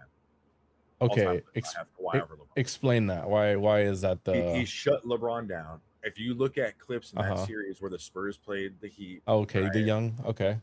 Every time Kawhi was in there, just fucking bottling LeBron. He was a shell of a man, dude. He was a shell of a man. What do you think about the championship year though? And I kind of dock points from Kawhi because I think people forget how hurt Golden State was. Yeah. To like, who do they lose? They lose KD. They lose KD early in the series. He tries to come back, and then they permanently lose him after he tears whatever. Yeah. And then they lose Clay, game 6 or something like that. So there you go, game 7. So the Raptors had a really fun year, and they definitely rallied like crazy with that last second shot against that shit was the crazy. Sixers. That was live. That was dope. That was insane. Iconic. But man, it's such a letdown when you see like, you don't get to see the other team at their best, and then Well, like that's my whole thing is like I put iconic moments over these superstars, right? Oh, like Okay. that sticks out of my mind. You know what Uh-huh. I mean? So, like to me, Kawhi has a lot of those moments where it's like, dude, the finals, he got the Finals MVP, his rookie year, right? Uh-huh. And then it's like that shot is iconic. Like LeBron, like only thing I think of is like the powder throw and the floppy. Like to me, Right. like I mean, there's obviously that iconic photo of D Wade throwing the lob to him, right? But you know, Yeah, yeah, yeah. it was a crazy year. I'm not discrediting. I'm not saying I hate Yeah. LeBron. I'm just saying I personally, you know, I need that dog in me. So Right. when I think of these decades, like I was telling you, I think like 70s Dr. J, 80s Magic Bird, 90s Jordan, Pippen, right? Okay. Then we get into the Shaq and Kobe. Okay. And then the 2010s for me, or even I would just say Kobe 2010. But I was a more Iverson guy going into 2000 than I was. That's Kobe. fair. He would have been right there if you know. I was also big fans of Yeah. T Mac and I was honestly in that KG finals. and stuff I like was that. rooting for the Sixers to beat the Lakers that year. Sure. Like, Yeah. as a kid, because I remember at the time, I think it was like someone I went to like school with was just like, "Oh, Lakers, Lakers." I was like, "Nah, you're an idiot." Da da da. You know what I mean? But Right. and then 2010s, I would say Curry. Put Curry over LeBron. Okay. 100%. I think that's the most valid thing ever. I'm trying to remember. Curry was 09 or something like that, somewhere in that ballpark. But they ran the Golden State teams ran the 2010s though. You know what I mean? Look at all the championships they got. Right. They were. Look at that 2016 year 15, Curry 16, had. right? Yeah, Somewhere. Curry had that insane year where he was, dude. It was just the guy was shooting from wherever and he's going in. I've never seen anything like that. No, those are special. Those were special years. That's what I'm saying. Like I don't remember. Like to me, LeBron doesn't have that moment for me. Right, but in my heart, you know what I mean. Well, I guess my rebuttal would be once they got KD, it was a little unfair. Well, that was just icing on the cake because who couldn't they beat that they needed KD for? Was it well the Heat team? They guessing, right? KD couldn't beat the Warriors, so then he joined the Warriors. Yeah. And then from then on, I think as long as they were healthy, they were going to beat everybody. And I think that was the only reason why Kawhi won that year. Yeah. But I mean, fuck. Well, It's hard to argue Curry. Yeah, for sure. He's up there. I'm not mad at the whole KD going to the Warriors thing.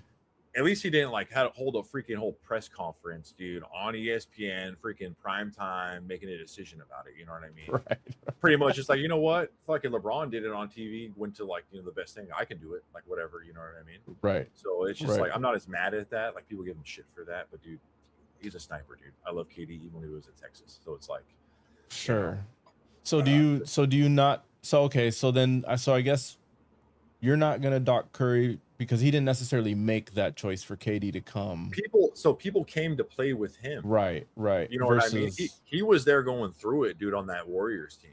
Like they had who'd they have even on that team? But like I thought they just won. No, did they not just win, or was that the year LeBron just beat them? Because I could have swore they already had a ring or two before KD showed. I think they had two rings. They had 2 rings. So they were up. Them getting there, right? They were up there. They won, yeah. There was one year that LeBron, like this was probably like what 28-year-old LeBron, where he pretty much carried after Kyrie got hurt, Kevin Love got hurt. Yeah. He pretty much took him to 6, and Steph probably won his first ring there.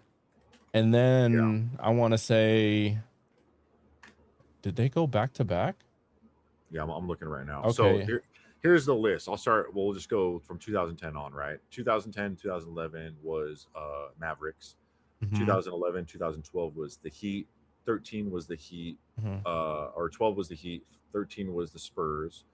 14 was the Warriors, and then it went Cavs, Warriors, Raptors, Lakers in 2019, which I don't consider a championship. That was in the bubble.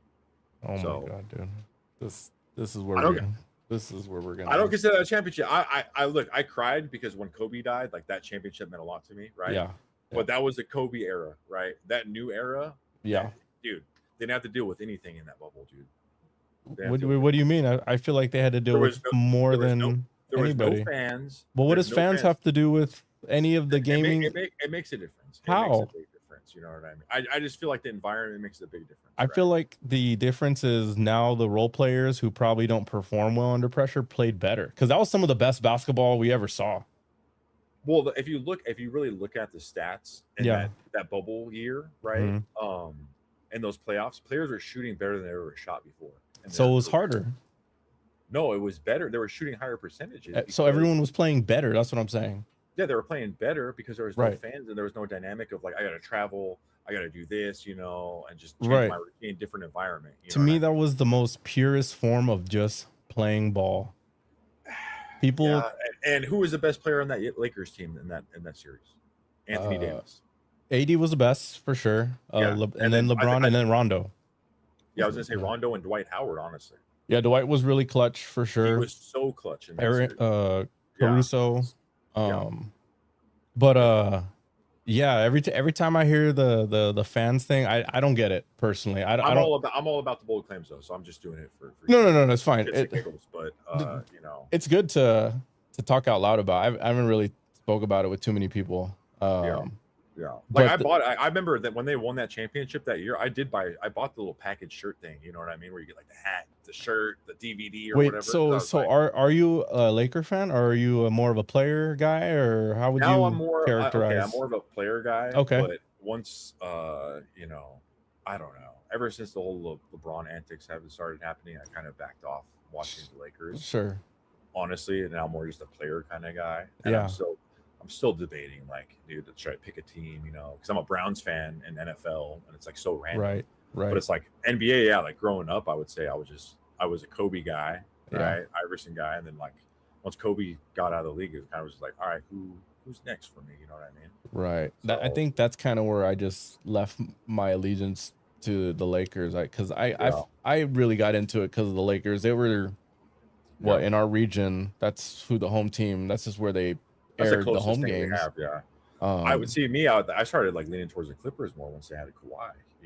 I was kind of just like, okay, I like Kawhi more than I like LeBron. So I kind Sure. of flipped that a little bit in my perspective. I But always then the load management started happening, and it's like, come on, I feel like he's bro. been that way though.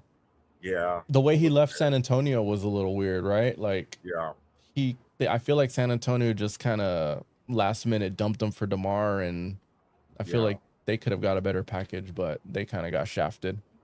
yeah, Um, but the Kawhi thing, he's just always been like a very like I play when I feel like it kind of yeah. guy. But when he Uh, plays, dude, it's but when he like plays, he's fucking it, amazing. He's it, automatic, pretty much. He's a robot. he's one of the most clutch players we got in the league, man. It's kind of scary. Have It's you like been holy shit. following his controversial, I guess, his controversies involving the Clippers and Steve What, like with Ballmer? like the betting or whatever it is supposed to be, or Um, I don't know exactly what dude, details of I it, but was yeah, really queued up. So essentially, all right. So essentially, the Clippers were trying to get Kawhi to come to LA that summer, what, 2019, right? yeah, Into 2020. It came down to two teams. He kind of made it known as soon as he was traded from the Spurs to Toronto, I will not be staying. I am a rental. Just so yeah. happened that they won a ring that year. Won him a championship. Just saying, with Fred VanVleet and Pascal Siakam, what are they doing now? Just saying. Sorry.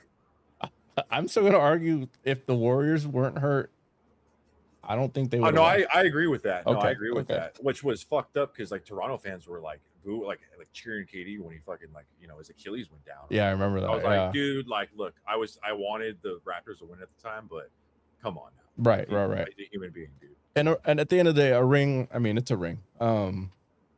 So he wins the ring. Toronto, it's obviously between three teams, Toronto, Lakers, and Clippers.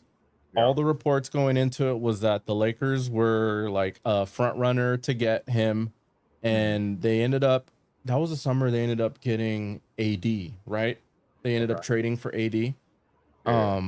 Also, what went down was like Paul George was somehow looped into this trade, but there was so many like random. I remember this. Yeah, Right? You remember? You follow? I don't know it if was gonna you. be some crazy fucking team. I remember like Lakers were gonna pull like some crazy shit. Right. I was like, no fucking way. And last minute, everybody just went to the Clippers last minute, right? Yeah, I remember that. Yeah. And it was almost like these reports were like, it's guaranteed. He's already like agreed to go to the LA. They're just waiting or the Lakers, they just waiting to announce it. And then all of a sudden, right, they're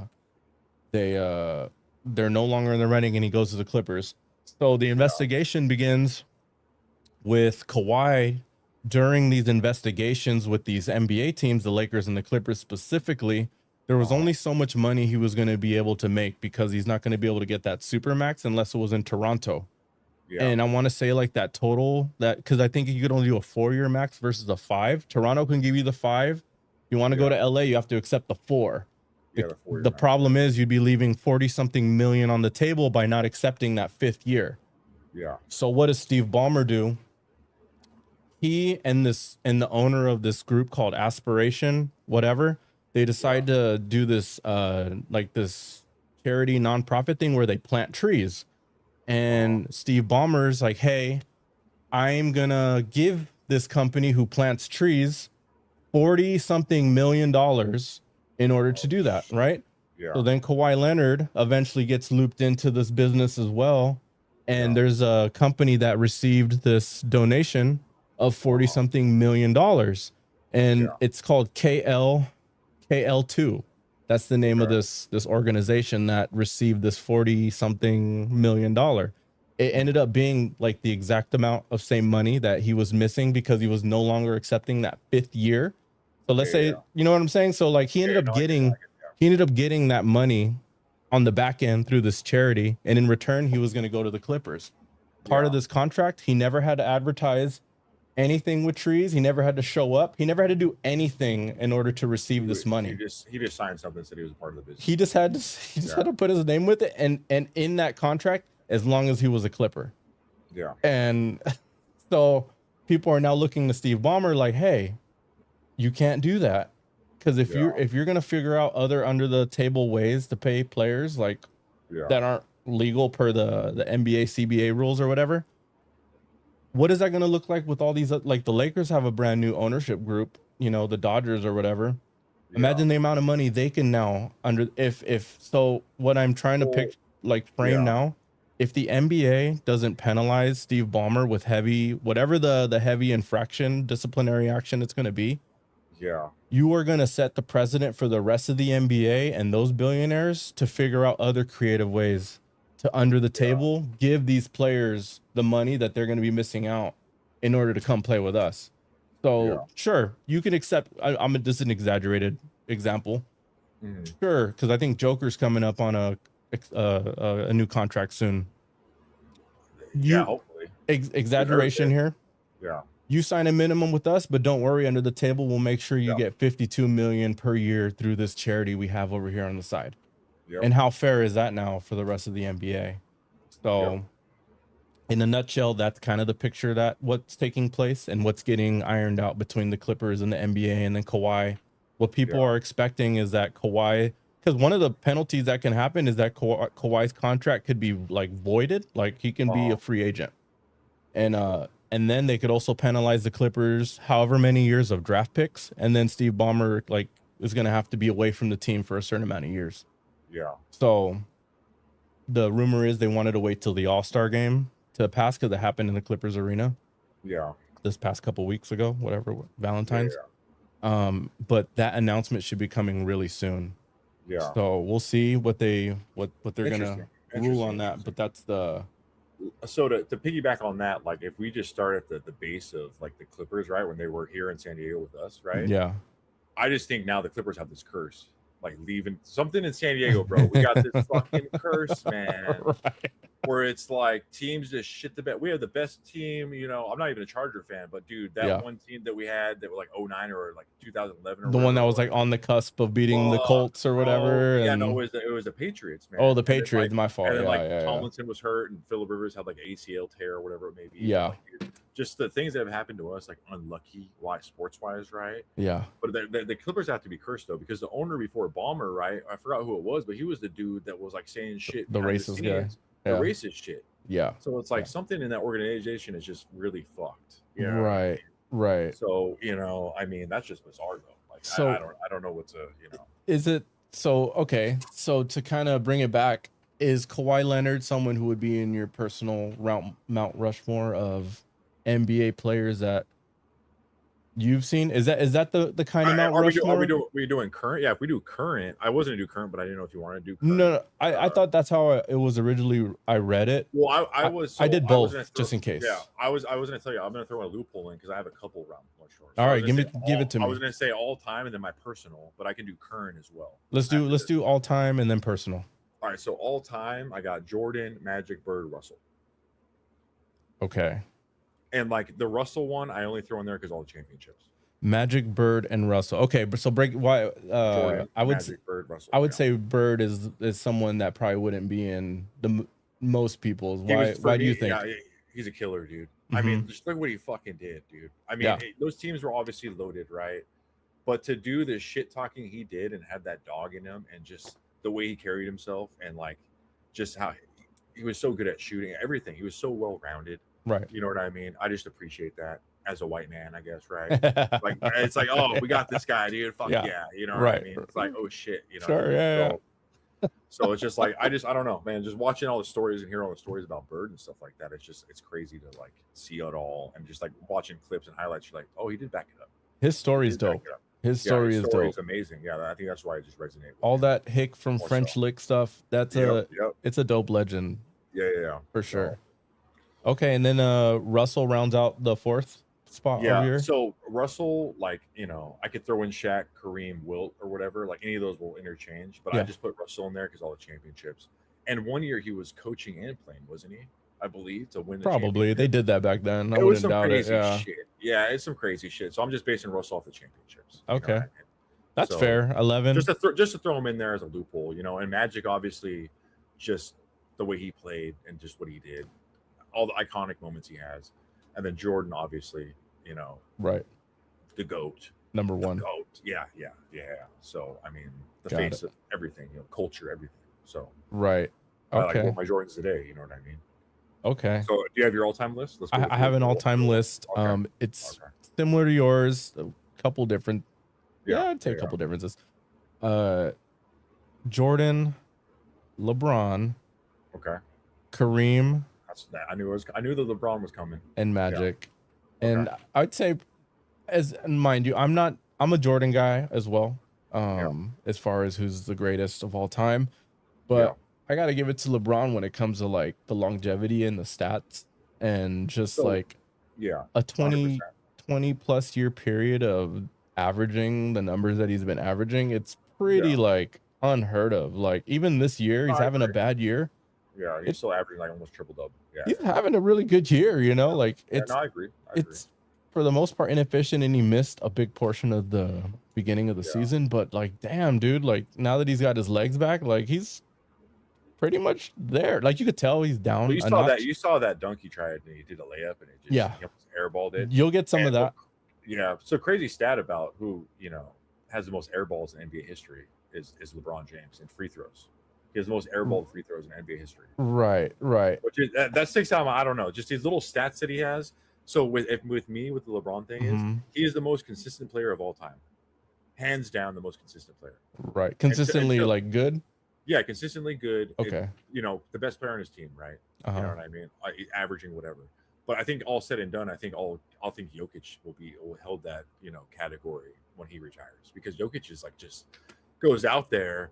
The guys, you know, you thought he's not doing anything, and then you look up and he was like 49, 15, and 6. And like 9 or whatever, you know. You're like, what the fuck? Right. So, I'd say the only thing that would hold back someone like a Joker is just he just didn't start playing like this as young as LeBron. So he probably is gonna if he would have, I mean, depending on how long he plays, shit, he might play till he's 40 plus also. Who knows? He can, I'm sure, with the way he plays. But I mean, he has no elevation, dude. He's playing that old school, like, you know. I could see someone like Luka getting really close to points, rebounds, assists, just because he's been so good as a rookie and he came in fairly young, been keeping that tempo for how long now. So I mean, if there's a young player that can do that, for sure. That's why I say, like, I'm not a Laker fan, but like I'm waiting for LeBron to leave the Lakers for me to like cheer for the Lakers, because I really like Luka a lot. Like Luka is, you know, someone I really like. Right. But now it's like, dude, you got this dog in Dallas, dude, that's a rookie. You know, you got these dogs coming in. Sure. You got these dogs coming in where I'm like, all right, like So I'm more of like, you know, like shit. So you're kind of give me more some- attracted to yeah. the style of Maybe, player, I guess, right? Yeah. But even then, the dude on the Hornets, Kneppel, the guy that's like leading in all the rookie of the year votes, Yeah. that guy's balling too. So Right. it's like there's a bunch of rookies coming out. Even this year coming out in this draft, there's so many guys. This year's going to be great. It's insane how the talent level that's in here. It's insane. Just a little foreshadowing that might play a part on the direction I would take the Lakers if I were to rebuild. Okay. Okay. Well, we'll get to that. Yeah, we'll get to that. So my next Mount Rushmore that I'm going to give you is my personal one that I grew up with. The ones I you had to have watched them. I watched them thoroughly and was like invested heavily into these guys. Not like, Wizards Jordan. No. Right. That would have been more our we watched Wizards Jordan. Well, I did watch Wizards Jordan, but the whole thing with the whole Wizards Jordan was I only watched him when he was in the All-Star game really at that point. Oh, because I was like more invested in like Iris and Kobe or whoever it may be. Sure, yeah. Time T-Mac, stuff like that, Vince Carter, whoever it may be, right? The next up. Right. So I was like, oh, he's old, he's retiring. I don't know much. I remember seeing him first glimpse in the finals, hitting that buzzer beater. Okay. Which is crazy. My first experience with Jordan. But, okay. So my personal one growing up would be Kobe, Shaq, Iverson, Ben Wallace. Ben Wallace is such a twist right there. That's a good. What is it about Ben Wallace that Ben Wallace you love so much? Is a fucking monster, dude. When I played, in like middle school, high school, I just remember modeling my game because I was so much taller than everyone at the time. Yeah. You know, back then it's probably like nothing now. And he's like the shortest center. Yeah, he's 6'9". I mean, he's 6'9". So that was the whole thing. It was like I was tall in like these little basketball leagues I was playing in. And my coach would just be like, all right, just, you need to block shots and get rebounds, right? Yeah. So who else to watch? Yeah, as a kid, I'm like, all right, who's doing that in the league right now? That's just, specializing in that because there was no Rodman at the time. Right. So I was like, I got really grown to like Ben Wallace. And I just really loved how the Pistons played at the time. You know what I mean? Yeah. And I was just like, dude, they were fun. Like, you had Rip Hamilton run off the screens, and I just Ben Wallace and his like throw, dude. It just connected with me. You ever wonder how that era would have been if they just would have drafted Melo instead of Darko? Darko, fuck, man. Yeah. Could you imagine? They could have done it. They were right there. I know, which is crazy, but Darko, man. Yeah. Anywho, okay. They still got one though. They did. I think that was right off of. Didn't they just win that championship and then the following draft they could have had Darko, or was it vice versa? Yeah. It was something like that. Yeah. They were so close to that timeline. 04 they won the championship. It was a year before where they took Darko, I thought, right? So they would have drafted Melo and then went on to win a championship with Melo. So, yeah. Don't quote me on that, but I think that's what happened. Because I mean, that's my whole thing. Like that final series, I was just like, I know Shaq was like not invested in it at all. He was super out of shape. The team was dysfunctional. They were fighting. Ben Wallace just fucking locked his ass down. They were running circles on him. And Rashid. Yeah, that changed the whole trajectory of that. You had the Wallace twins there, dude. Just like I just like the the gritty mentality that they had. Is there a team today that you kind of admire the way that you look at old school? Give me the Pistons, bro. I'll say it again. It's the Pistons again. Yeah. That's fair. I love me some Cade Cunningham. No homo. But, I thought you were about to say Isaiah Stewart or something. I like Isaiah Stewart, but I like Durant. I like the way Cade plays. Even when I was watching his AAU mixtapes. Yeah. I was like, I like this guy, dude. He's got a really smooth game. Like, this is Cade you're talking about? Yeah, I'm talking about Cade. Okay, yeah. Sure, I really like his game. Yeah. Cade is blossomed. He's reached potential for sure. There was a little period there where couple years. It was coach. It was the scheme you're running. Yeah. It's just a lot of stuff going on. But he figured out who he was. So okay. You got them coming out the East? Yeah. Well, I don't know, man. Jaylen Brown's looking nice right now. You got Boston coming out the East. Boston, yeah. I mean, if we're going by that Phil Jackson rule of like the 40, if you win 40 games and you don't have 20 losses yet, you're a title contender. We're only looking at the Pistons and OKC, really, and the Cavs are kind of nice too. So it might be a Pistons OKC finals, which is a prediction, maybe.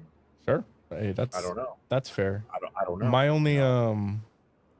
My only reservation with Boston is I'm sure they're about to get Tatum any day now. Yeah. How does that throw off the dynamics with the team that's rolling? I fucking hate Tatum, honestly. Hate Tatum? I don't like Tatum at all. I said I don't hate him. I just saying I don't. What's wrong with his game? He has a smooth game. Just pull up the tape. pull up the tape of this guy. He's Just freaking. he's got a great old fashioned turnaround MIDI, dude, and this guy is biting styles left and right. oh my bro. This guy is a style biter, dude. When he won the championship, how many times did he quote freaking Garnett? Like anything is possible. He's doing the Kobe pose. yeah. He's like just quoting. It's like, dude, be yourself, man. He's like, giving paying his respects. He's paying. He's the most cringe player of all time to me. Like almost. Wow. You know? Minus Adam Morrison's mustache, but you know, holy shit, dude. He got a ring. He got a couple rings. He did, yeah. So good for him, you know. Oh shit. Okay. All right. Yeah. Oh, okay. So okay. Disconnected. Okay. Just really quick, recap your personals. Growing up. Okay, Yeah. I'll go. Yeah. Kobe, Shaq, Iverson, Ben Wallace. Okay.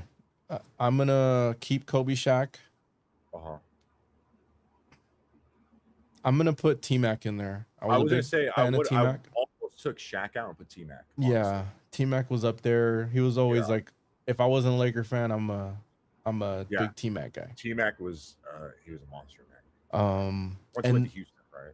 And then I remember watching a lot of KG's post moves and Tim Duncan's post moves. I was gonna say Tim Duncan and KG totally justified. KG's flair, obviously, like how could you not like watching that Minnesota with Sam Cassell and the Sprewell, like that level. They had Marbury there for a minute too, right? Early on, yeah. MVP before he became Starberry. That MVP Kevin Garnett year was like insane. I agree. Insane. Yeah, he was. I agree. And then Tim Duncan has just always been that. You know, if you want to learn how to play in the post and figure out how to get shots off, that's the guy. You know, and being a big man, that was a studying. But honestly, you know who my favorite power forward was? Like, that I'd watched that wasn't in that group, because I think it was. I'd probably add like Chris Webber in that, and then Dirk. Right, those four were probably dominating. I always loved Rashid. And I like Rashid. He took threes, and he was just kind of like in your face also, and he had the stats too, you know. Just didn't get the same spotlight, I guess. But that was always a sleeper player that I was just like, if I had 2K or not live, I always like playing with Rashid also. That was with me, Rashid or like Amari Stoudemire. I feel Stoudemire, he was him and Nash. Those crazy. Those are fun teams as well. Fun days. Yeah. So, okay, so Kobe, Shaq, T-Mac, and I'll just stick with KG. That's See, I wasn't gonna throw in a cliche one, but I had to throw in one of my personal favorites that's not recognized enough. That's why I threw for sure. Wallace, you know for sure. And Iverson, of course, just because he's iconic. You know what I mean? Yeah, he dominated the 2000s as far as like everyone wanted the braids and the armband and the. He was the reason. Like growing up, I was playing basketball, where he's like, "Oh, I was like when I walked to school, I just dribble the ball." So I started doing that. Yeah. You know, get better at ball handling, and then. Needless enough, I would walk to school, but it's like a dirt road, so I'm dribbling and I'm hitting rocks and it's bouncing in the street, so I stopped doing that. But is what it is, dude. Is what it is. You know what I mean? I only do so much. Right. Okay. So, did you want to do the duos? Is that what you have? Let's go with let's do another Mount Rushmore, but current players. Okay, today's players. All right. How about this? How about this? Yeah. Let's build our Mount Rushmore, pick by pick. We can't choose each other's player. Okay. Right. So I'll let you go first. First pick, almost like fantasy draft wise. Give me Wemby. I'm taking Wemby. Wemby's in your what? So defend your reasoning, because obviously he's not yet the best player in the league. He's not, but I'm just taking him off potential value, right? You think legacy at the end of the day, his legacy is going to surpass? I own it. The dark horse for me, the Spurs win championship this year. That's very possible. It's possible for sure. Yeah. I think they're a year away. And I love his mentality, man. He's not one of these. He's not these guys that are like, oh, he was the one that's like, oh, we're playing this all-star game. I'm gonna fucking dunk on your ass. You know what I mean? And so the player was like, oh shit. So Wemby started that trend again, where it's like, hey, we're playing, bro. But fuck you guys. The only problem is they got eliminated first. Yeah, but that's not his fault. You know what I mean? That's not his fault. Yeah, it's probably my next draft pick. It's their fault. They were lazy as fuck during the game, and I would go with Joker. Yeah, you would take Joker. Yeah, I am forever gonna be traumatized at the last couple years of the Lakers trying to get past this form of Denver and the fact that he never missed any goddamn shot, and Yep. Michael Porter never missed a shot, and Bruce Yep. Brown became this Hall of Famer, and Jamal Murray became Steph Curry. Like, yeah, Man, what the fall off of Jamal Murray though? Just Jesus, man. Like, yeah, I hope he gets back to what he was doing. But yeah, that bubble year, I just feel like he kind of popped off. And I was like, all right, he's gonna be something. dude, just, that bubble year versus Donovan Mitchell, the Nuggets Jazz series, that was epic. It was super fun, dude. Super fun. Come on, that's elite. That's elite level of basketball right there. Like, that bubble. I mean, maybe because there was really nothing else to watch, so you know, you looked forward to these things so heavily. Well, I remember them like cherishing each. Maybe that's more, but I remember the games being so good. You know. Yep. Yeah, they used to be. Yeah. But, okay, so my pick is Joker. Okay, so I'm taking next. Anthony Edwards. My next pick. That's his personality, dude. He's a good dude, man. Like, if you see the videos where he's interacting with fans, dude, the guy just has passion for the game. Yeah, right? he's definitely a character for sure. And he seems like a fun guy. He was a football player coming out of high school, so it's like he just picked up the basketball. I can see that. I feel like he's not even at his full potential. You know what I mean? Like, it's just the ceiling. You know what I mean? And it's just his game embodies everything that I love about basketball growing up. It's like the Jordan and the Kobe era. Like, it's just he takes all that and he's a dog and he's funny as fuck. You saw what he said on his interview the other day when which one? Yeah. The coach wanted him to pass it up at the end of the game. He's like, I ain't fucking passing it. Yeah, fuck that. They got me on the floor to shoot. That's what I do. Yeah, exactly. Yeah, sign me up for some Ant, dude. Okay. Yeah, that's my guy. He's my favorite player currently in the NBA to watch. That's fair. That's a good one. I feel like that's a pretty common thing. If you just watch that's a good one. Just slow-mo clips, the NBA post of him just dribbling like in ISO and just like what he can do. It's like poetry in motion to me. I'm just like, oh, that's so good. Okay, so would that pretty much mean he's the best American player right now? I mean, he's my favorite, so I'm gonna be biased. Yeah, I would say. Well, with that bias aside, if you were to just analytically look at it, do you think he's the best American? Because all these players like French now and stuff, so it's like I can't be like, oh, is like this guy American or not? Because like Cade's American, right? He is. Like, I don't know. He is. Yeah. Well, I'm gonna have to look this up. We gotta look this up real quick. Okay, go ahead. So Tatum, Jaylen Brown, KD, Curry, Cade, Zion. They're all American. Yeah, give me Ant. Yeah, I think he's the best American player. Okay. I love KD and Curry though. I mean, it's hard to contest, and I feel like Cade is playing out of his mind as well. Well, we're talking today. So Curry's a 36-year-old, whatever. So I would take Ant if I were. Yeah, I would take Ant. I'd take Ant over Tatum. I mean, just because of the personality wise. I would take Ant over Tatum too. Yeah. Jaylen Brown's been playing good though. He's been playing like Jaylen. I love his game. I just don't think it's gonna stay at this tempo once Tatum gets back. He has to share. Yeah, that's my only thing with them is like I like Jaylen Brown a lot, but the whole Tatum thing bogs the whole Celtics. It's going to whatever they got going on there down. So I'm just like I want Brown to do good, but I'm like I don't give a fuck about Tatum. And we're past All-Star break. We're into March, and inserting a big piece to the team like this going into the playoffs. That's a risk. Yeah. But all right, who's your next pick? I guess I would go with Shea. Okay. Yeah, Shea's pretty elite. I like his mid-range game, and as much as it's a pain in the ass to watch his foul baiting, that guy's pretty elite with what he can do with getting to the line. How about the haul the Thunder made on that trade though to get him? Oh, that's one of the worst trades of all time. Worst trade ever, besides my Deshaun Watson trade with the Browns. But goddamn, I love the demise of the Clippers. The way the whole thing played out. They're cursed, man. They're cursed. You get Paul George right, and you think he's gonna be this guy, but dude, that guy, he got into podcasting too much, I guess. But right, yeah, he's a much better podcaster now. But I still like him a lot, man. But old PG-13.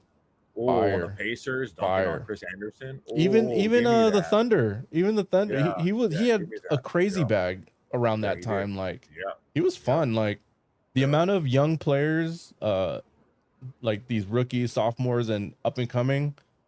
When they ask them who are the player, like who's your favorite player of all time, they're always saying PG. Yeah, I know that, which is crazy. Right. It's So it's kind of like, I mean, respects to PG. I yeah, mean, no, obviously when seriously. he's a Clipper, I can't Yeah, root for that. and you But know, yeah, great player. yeah. Okay, So so you okay? who do you got next? Give me Giannis. Giannis. Yeah, give me Giannis, dude. You know, I wasn't gonna take him last, but I was like, I gotta take Ant. But I thought you would take Giannis now, but you took Shea. No, So yeah. I like give Giannis. me my three dogs, bro. Like I need leash. I need some fucking big chain leashes for these motherfuckers. You know what I Right. mean? That's Giannis is fair. like the current day Shaq. You know what I mean? Like I could see it's that. crazy. I could It's see crazy. that. I So could like yeah, definitely give me see that. Giannis all day. You know, like he's one of my favorite players to watch as well. He's the Right. Greek freak. He's the Greek freak, man. Like you play Mm, with him in 2K now, it's insane. it's not The shit, fair. the shit you could do with this guy, dude. It It's shouldn't even be everything real. pretty much. It shouldn't even be real. Now he's Yeah. trying to shoot threes and shit. It's like what the Right. hell's going on? Yeah, Okay. bizarre. All right, give me your next guy. I guess I'd have to stay with the home team and go with Luca. Okay, I like that. I'd yeah, comfortably see Luca's around that Yeah, top 5, and some yeah, I of the like guys you Luca. have would be in my top 5. So I like Luca's bag a lot. You know what I I like mean? him a lot. I'm a little just concerned with the amount of, I don't The know. only He's easily distracted on the court. Like he gets so upset and so frustrated, and he's already a Mhm. bad defender as it is. And then you want Yeah, to throw on top it's like the LeBron mentality. I would say. the I don't know. antics. Yeah, Yeah, like it's people are and starting to have conversations whether what's his Nico Harris was right. You know, honestly, yeah. Like, and on top of that, it's like the only reason I don't have Luca in my top five is like this guy doesn't play defense worth the dog dick. anything. He doesn't play anything. And it's like, dude, like if you need to stop, bro, like give me something. Like I'm sure there's analytics out there showing that he gets steals and averages this and whatnot. Yeah, And he's like a lockdown defender, but his mistakes are the loud. the eye test that I see as a casual fan, or hardcore fan, it's like, bro, get back on the fucking defense, bro. Like play some fucking defense. It's true. Like, and don't complain about, oh, you pushed me, or like, oh, I got fouled in the last possession, so I'm gonna stand down here for like 10 seconds, hold my arms up in the air. Work the ref and it doesn't do shit, but put us at a disadvantage. It's just, yeah, it's some crazy stuff. You know? Okay, so who would you bring as your last? My last one, New age. New age guys, huh? Trying to think.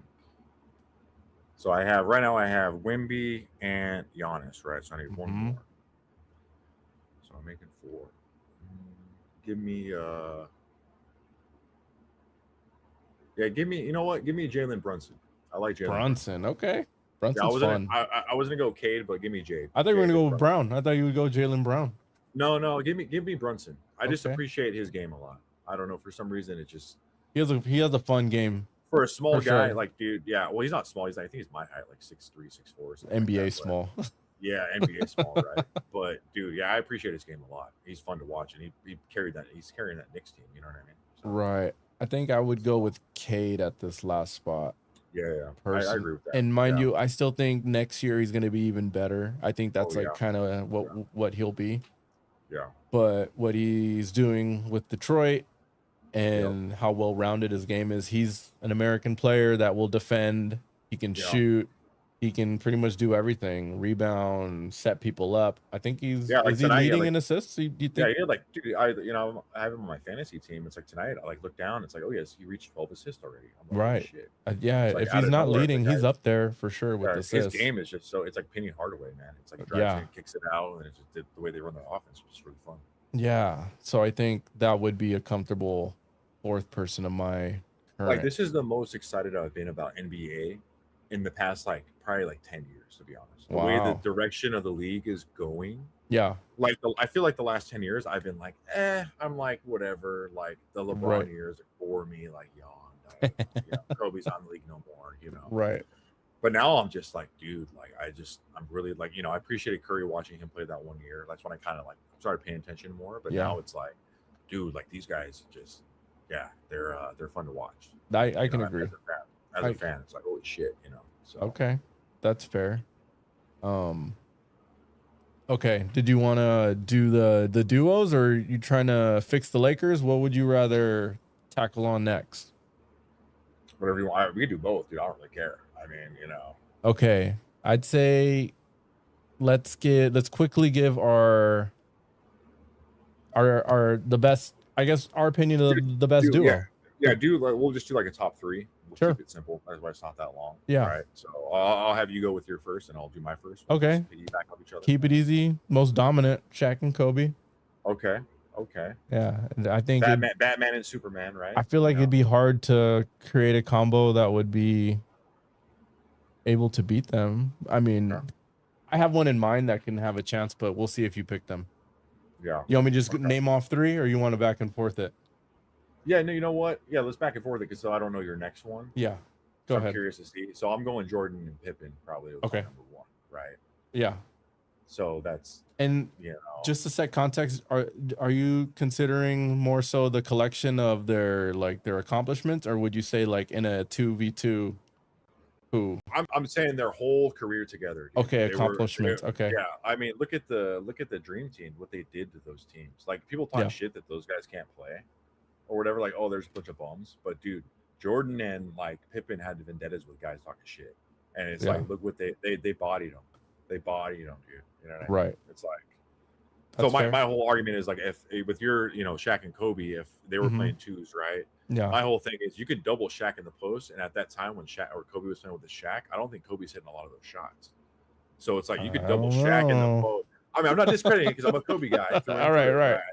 But in my mind, I'm like they could double him. I feel like they can figure something out. Well, I guess the only argument is no one's guarding Shaq. I mean that's just the fucking thing. I'm sure you remember back then, like even double teams were having what he was doing in Sacramento with, how many guys they had to drape on him. Pushes the guy, yeah. Dude. So it's kind of like it wasn't even like fair, man. Yeah, that's what I'm. Changed the game with rules. It's like and hack a Shaq, dude. Like, and then people forget the as far as when they compare the 24 Kobe and 8, their stats are pretty close together, like totals wise, So I mean, Froby had his stats too, Yeah.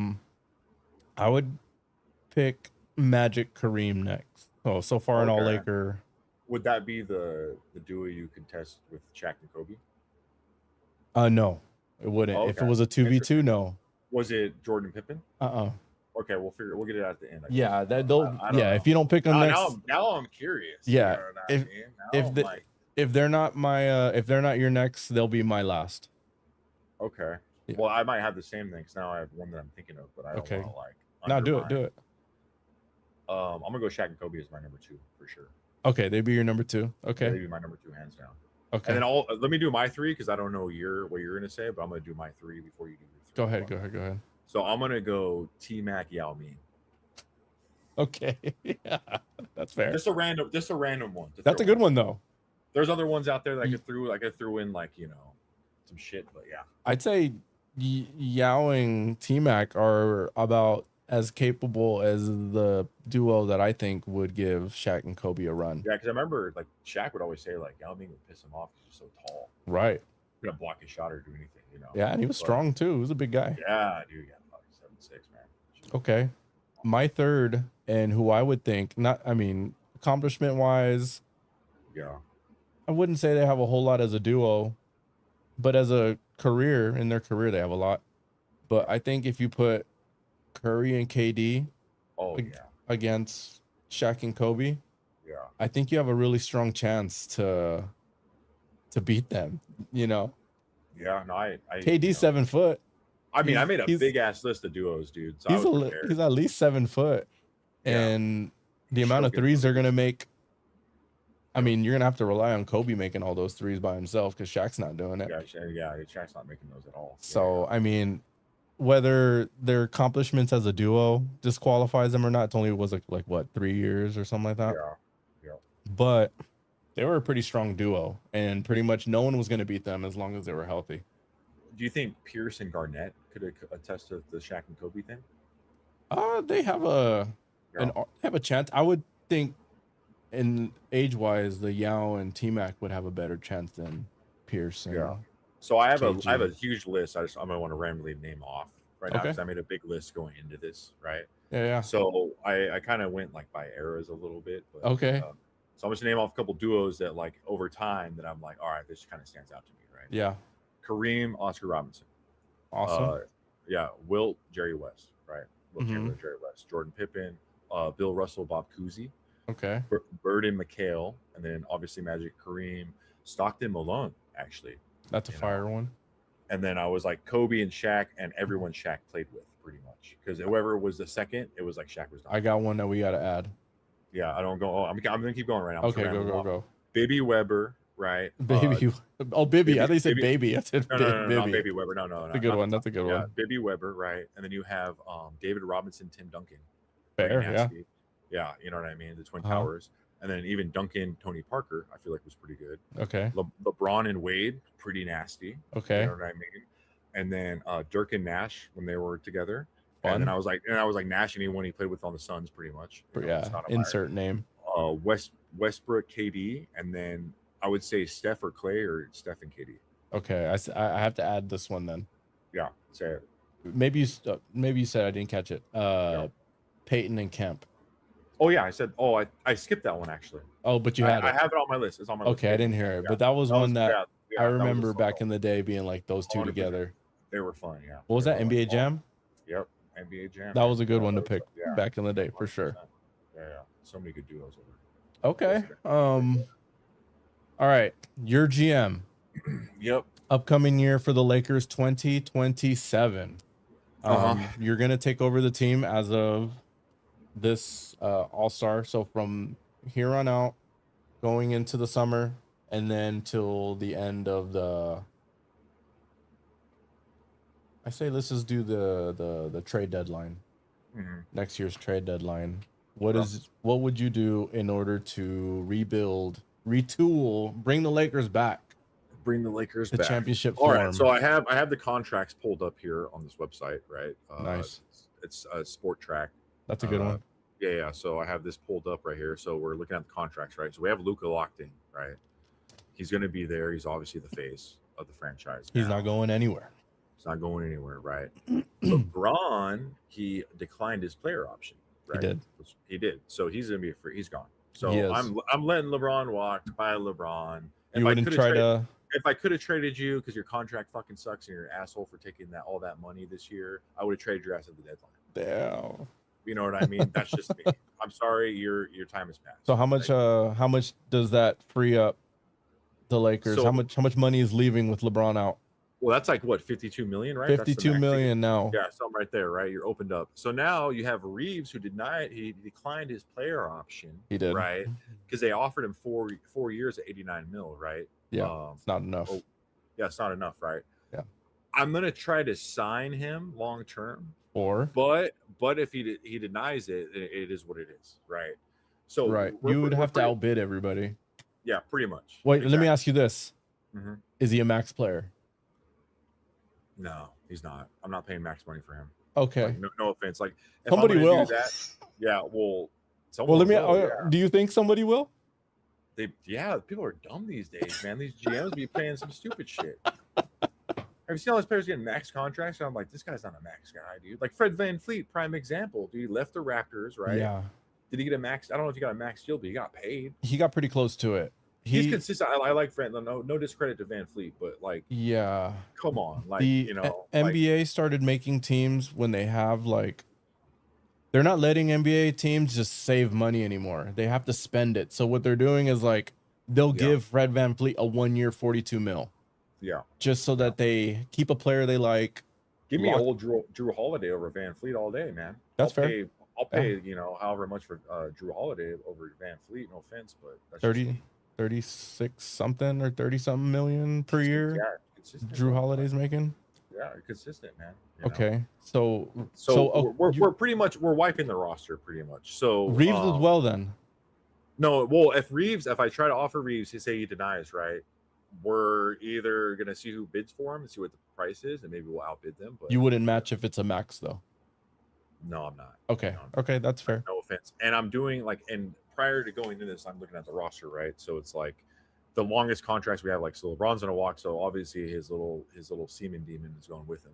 So he can go wherever he wants to go. Whatever team drafts, Bryce. You can stay in the South Bay Lakers. That's fine. You be in the G League. That's fine. Yeah, but he's signed to a 4-year contract, Barney James. Dude, so everyone. That's part of why everyone was pissed about it. Guaranteed money. So it's like, Yeah, I'm trading your ass. I don't even care if it's a bag of fucking Lay's potato chips. I don't even like Lay's. Okay. So Kinet, we got right. He's exercised. He declined actually. Yeah, he's gonna be a free agent now. So we're pretty much wiping the roster. We're rebuilding this thing So because no we need to Rui. land. We're going for fucking Lakers are the big dogs, right? They're always go after the best player, right? Who's the most comparable thing we have to Shaq in today's game? Right? Oh my god! Wait, okay, what go are we ahead, doing? go ahead, go ahead, go What ahead. are we doing? So it's Giannis, right? No, these are the two options we're going with, right? Mm-hmm. We're either going after Giannis or we're going after Joker. Those are the only two moves you make. How do you package? What's your package to get Joker? Well, Or Giannis. Which I guess more realistic is Giannis, but Joker has like 2 years left on his deal, right? Yeah, something like they both have 2 years left on their deal, something like that, right? Yeah. But I mean, if anything, after this year, they'll be a free agent next summer. Yeah, that's what I thought. So we're leading up to into next year, right? So we're preparing for next year. So pretty much, we get like this year, like the end of this year into next year, we can just kind of build a bullshit roster, right? Because we're preparing to land these guys. We're gonna package them, right? Okay. So we're pretty much being patient. What's the package you put together? What do you offer? What's your offer look like? For Giannis, we'll start with Giannis. Well, okay, so if we do Giannis, right? LeBron's going, he's not going to be there. Everyone's pretty much a free agent. There's Kennard. Well, what I was thinking is Hachimura. I'm getting rid of Hachimura. He's walking. Sorry. He's gonna walk unless he takes less. He's gonna walk. Says he has 3 years. Oh, I guess no, he can walk this year. So everyone's gonna be free agents. So we're gonna have to work free agency. I don't even know who's gonna be free agent this year, but I have a couple names that I have my eye on that I think the Lakers can snag. Yeah. So you think are potential like options guys for us? That are, Okay. You want me to? Yeah. So, because I'm not aware of who it is. So. Right. The Thunder we need to look at. The Thunder are about to pay Chet. And they're going to be approaching Williams, right? They already paid his max. Okay. Shea's on a max. Okay. And they're about to pay Chet a max, right? Assuming he's a max. Yeah, you would think. I would assume so. But Hartenstein is on a team option this upcoming summer for 30 million per year. If you offer Chet the max, you're already going to be over that first apron, and you're not going to be able to, like, the penalties that go into the second apron are, people are avoiding that nowadays. They're avoiding trades. You know, I'm sure you've heard.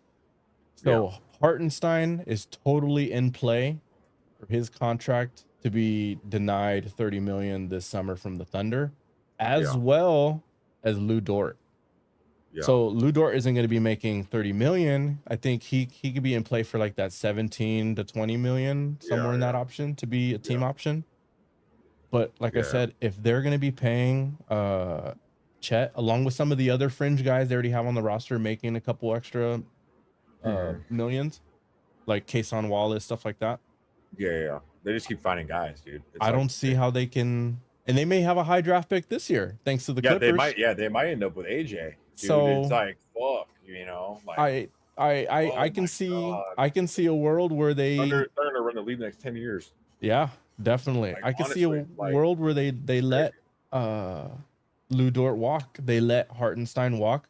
Those are two players. If I'm I'm not going big game hunting. If I'm the Lakers, I'm building more. Not this obviously. You're building trade packages, like fundamental pieces that maybe you could build a team around. Yeah, the guys you're reaching for in free agency next year. Right. I'm almost doing like a Dallas version. Like, I want long wings, I want rebounders, finishers, and I want people who can shoot. So 3-and-D guys. Lou Dort I'm targeting, and then I'm getting Ayton out of here. I think he has a player option though, so he might. I don't know how many other people are going to want him. And to piggyback on what you're saying, I think Miles Turner's a free agent after this year. I think you bring Miles Turner. Bring Miles Turner. You need the defense. You need a 3-and-D guy. That's fair. That's what you want. That's perfect. It's perfect situation. Whoever's the better contract out of Hartenstein and Turner, I for sure consider. And then Oh well, I don't want to cut you off. I'd like to further go. I don't know if you have more No, on. keep going because I'm not Okay. with the whole awareness of like some free agents. I'm not really sure for this year. I just knew like Giannis and Joker were like the big ones And that are like. before I even get into the Hartenstein and Lou Dort, that would be like kind of like B. My A, I'm gonna try to throw the max at Jalen Duren. He's gonna be he denied his contract last summer, or the Yeah, Pistons didn't want to yeah, offer him a max, and yeah. now look, he's a max level center now. He's a dog, dude. Yeah, And he doesn't have any yeah, restrictions. He's yeah, just a unrestricted free agent. He can take less money if he wants to just play with Luca for fun. yeah, So if yeah, there's anybody that I'm like, as soon as day one free agency, or you know how they even start like a week or yeah, so ahead, I'm in Duran's ear being like, hey, you want to catch lobs all day from Luca? yeah. Be our 100%. center for Yeah, the foreseeable yeah. They're future. yeah. You're signing him. Yeah, You'll get a 4-year yeah, max with us instead of a 5 with the Pistons, but you know, yeah. depending Yeah, on the Bomber thing. but you're in the market. You're in the market. And you're with You the know what I mean? best table setter Yeah, yeah, potentially. I mean, not to say Cade's great too, right? I mean, yeah, Cade's up there too. But I mean, yeah. with Luca, pretty much you saw what he did with Lively, making Gafford like an actual NBA like starting center. Well, here's my only thing with that is like Mm-hmm. Duran's he's balling out, but to like take Kate away from the situation, we don't know what we're getting. For It's sure. it's a question mark. So me paying him to justify the max is kind of like, like I need to see one more year. Like Right. I agree, he's one of the best like centers in the game right now. Yeah. But like me is like I just need to see a little bit more. When like Right. Cade's not in there, Do drawing you all the attention. do you think Detroit offers him the max? Oh, probably because I think they like the way the teams keep being built right now. Right. Those are your two franchise guys that are holding it down, Right. night in night out. But If okay, so I guess my thought. Okay, so my thought process is if he's only this great because he has Cade, well then I think he'll be great nothing with should really Luca. change if you're with Luca. Nothing should Yeah, no, really I change. agree. No, I agree. And what was I gonna say? And caveat is if I can't get him, there's still other guys like I said, Yeah, Hartenstein, maybe like Kessler, Walker Kessler. Kessler. Yeah, That's yeah, yeah, another option this summer. I'm sure yeah, the Jazz are gonna offer him a lot, yeah, but they're also stuck too because now they got Jaren Jackson. yeah. They already have Laurie Markkinen on a huge fucking contract. But then this summer, I think they also got to pay who's the guard that they have their star Williams. guard. No, Keontae George.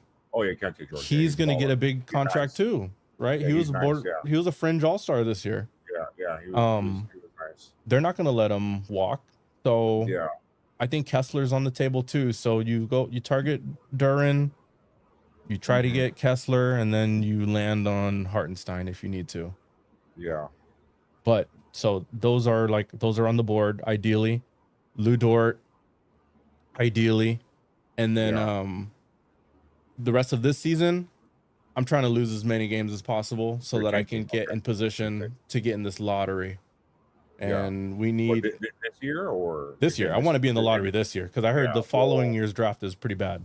Well, yeah. Well, so currently the lottery standings right now are Sacramento. It goes Sacramento, Brooklyn, Indiana, Washington, Utah, New Orleans. Right. But I think that pick might go to Atlanta. It looks like, and then Dallas, Memphis, Chicago, Milwaukee, Portland, Clippers, Atlanta, Charlotte. I think this draft is going to be deep enough that even if you're in the top 10 to Lakers are sitting at 12, 21 right now with the draft odds. So right. you're out of the lottery. We're currently out of the lottery, but you could fall in. I would start losing. You're about 6 games out of the lottery, right? That's pretty good. I mean, that's assuming other teams. Do you try to make a play for John Morant? You think you bring him in? No. You think he's done? I would only take John Morant if I was a team like the Heat who need a point guard or Yeah. Okay. Yeah, because he's a ball dominant, athletic, doesn't really defend that great. Doesn't shoot. Can't shoot. Yeah. He can shoot a little bit. Yeah. But like those guys are kind of falling out the league right now. I'm gonna throw one in for you too because I think honestly he's a free agent after this year. I think Lakers should go into the Pablo Banchero route. To be honest. Oh yeah. because I think he's big time, bro. He'd be great. I'm big on him. That's one guy that I left out of our little like Mount Rushmore of current guys. Yeah, but he is nice, dude. 6'10", 6'11", moving like the way he does. The only problem is the medical issues, you know? right. But He can do everything. Lakers. You're the Lakers. You got the best facilities, so it's like let's get Right. this guy healthy. You know, let's get him playing. You know what I mean? The if you get Luka to lose like 50 pounds, come on now. You know what I mean? I'd say I don't know if it's a blood issue, the but, part you know, that makes all this tricky because our roster is going to be so empty. Yeah, we're not going to have any salary to like match. So like to get Giannis, what did he make? Like probably 50 something. Probably he's probably around there. yeah. So that means we need that much money in order to match, in order to trade. And the only way we're going to get that is if we max out Austin. So yeah, and the risk that's is what I was gonna say. That's the only viable reason to somehow get that. And if you can't trade Austin, you're stuck with how many picks you giving up though? If you get I think we can only do 3 at the beginning of the summer. We only have 1. Well, we have like the trade deadline pass.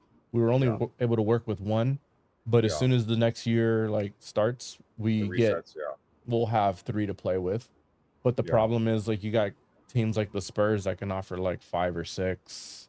See, that's the scary. You know what I mean? Like, so the Bucks would literally have to be like like Giannis would have to tell the Bucks and all the other teams, trade for me now, but I will leave in the summer and go to where I want to go. He might force that hand. Yeah, I mean, that's the only way he becomes a Laker.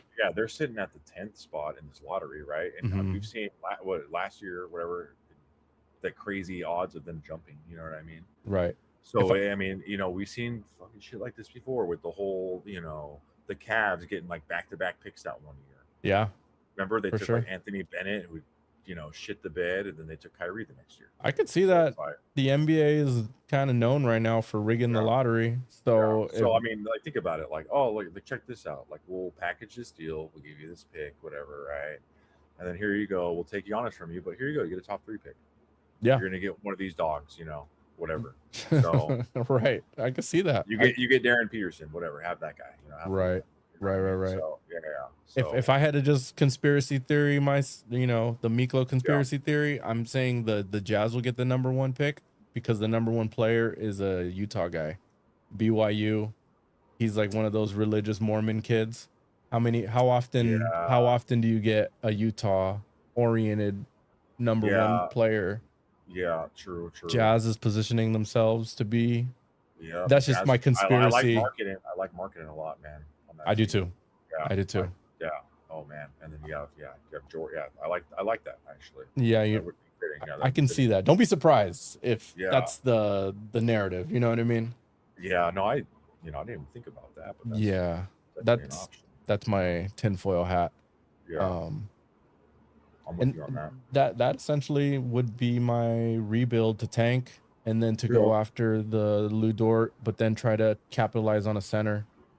Bring back Austin, hopefully on a little bit less than a max, but if I gotta max him out, his stats are max level. You know, I would say. Yeah, no, I'm not discrediting what he can do. I'm just saying, like,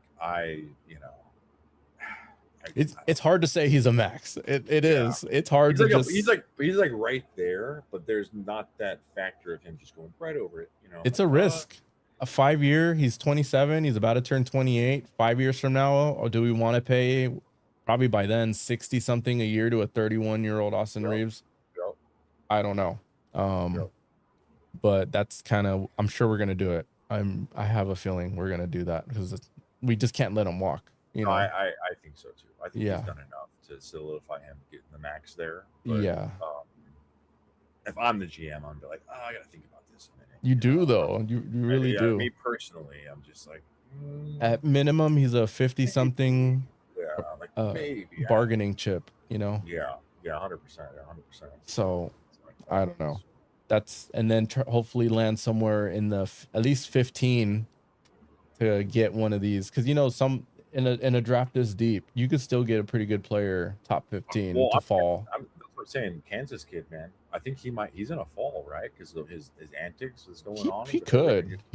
He probably should even. That's the whole thing. Like he's already holding out, playing. Like he's got cramps and all. He's very Kawhi-esque. I'm surprised you're a little down on him. Well, that's the only reason. Like I'll tell you that with Kawhi. I was like, Kawhi's been so good on the court when he's on the Yeah. court, but it's like I say, where it's like, I just like the way he plays when he's on the court. Like the whole load management thing pisses me the fuck off. Like 100% does. Right. Like wants me to turn into the real Kyle, like drink a Monster, punch a hole through drywall. But Right. I just like watching him play on the court visually as an eye guy, opposed to me watching LeBron now. I can say Like that. like I I said, can see young that. LeBron, young LeBron, dude, so fun. I can see Like that. you Yeah, had to be there for that. You know what I mean? But it's definitely. like, yeah, I don't know. So, but yeah, that just pisses me off. The whole Darren Peterson thing. So, All right, that's fair. That's fair. yeah. Um, any other last things before No, I think we did covered a good, man. lot. This Yeah. is 3 hours. Like Oh I was shit. surprised. It's pretty Yeah. good, Oh, dude, I'm a talker, man. I can talk for days, man. dude. Stuff. This was solid. This was. I've been trying to do something like this with someone because it's like I'm just always streaming my games and I'm doing like hypotheticals and I'm like talking about it, but it's always just like. Say, how do you talk to yourself? That's been the hardest part for me. Well, the nice thing is my nephews, they hop in. I'm like, yeah, I'm gonna stream Okay. later. They'll hop in and start talking shit to me. That's good, at least. And it's motivation too. And then you put in your mind like, oh, I can clip something. Right. So you're like, let me just like talk to myself. Like, oh, just whatever. Do you strictly just stream, or do you make a YouTube video out of it, or so I used to do movie reviews. What I would do was I would just do a movie review. I'd go live on Twitch, then clip that, export it over to YouTube. Yeah. And then now I've just been streaming because I'm lazy. Right. But if I wanted to put in the time to start doing like video editing stuff Mm-hmm. again, because I wanted to do like the stuff we're doing, like the duo stuff. Yeah. And just a bunch of different like sports hypotheticals, or just like like a rebuild video or whatever, maybe like kind of we talked about. Yeah, hell yeah. But it's just a matter of like, all right, let me like lay it out, So that's why I like it. You hit me with the structure that we had. Yeah. So I was just like, oh, I'm here doing homework. You know what I mean? Like, did that help? I kind of started doing the notes right at the end when everyone wanted to quit, kind of thing. Yeah. So I thought it would be helpful for people to just, because like I mentioned. No, it's perfect because then I'm not blindsided and I'm like prepared. Just I'm not an expert, but I'm somewhat prepared on like, all right, I know what we're getting into. Because I feel like what I can talk about is like a variety of things. You know what I mean? Like, I'm well versed in some things. I'm not expert in a lot of things, but. And imagine you have time to look into stuff now. So yeah, like it's like I tell people, you're struggling with anything, write it down. You write shit down, and you see it like visually. You're like, okay, it's in my mind now. It's not a thought that was told to me by someone.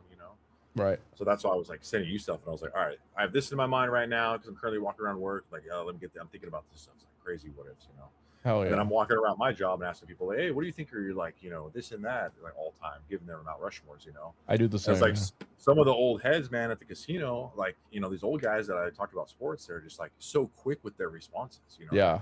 I miss that. It's just like, it's just like, I don't even know, man. This one guy, like he used to play actually back in the Midwest. He was like semi-pro.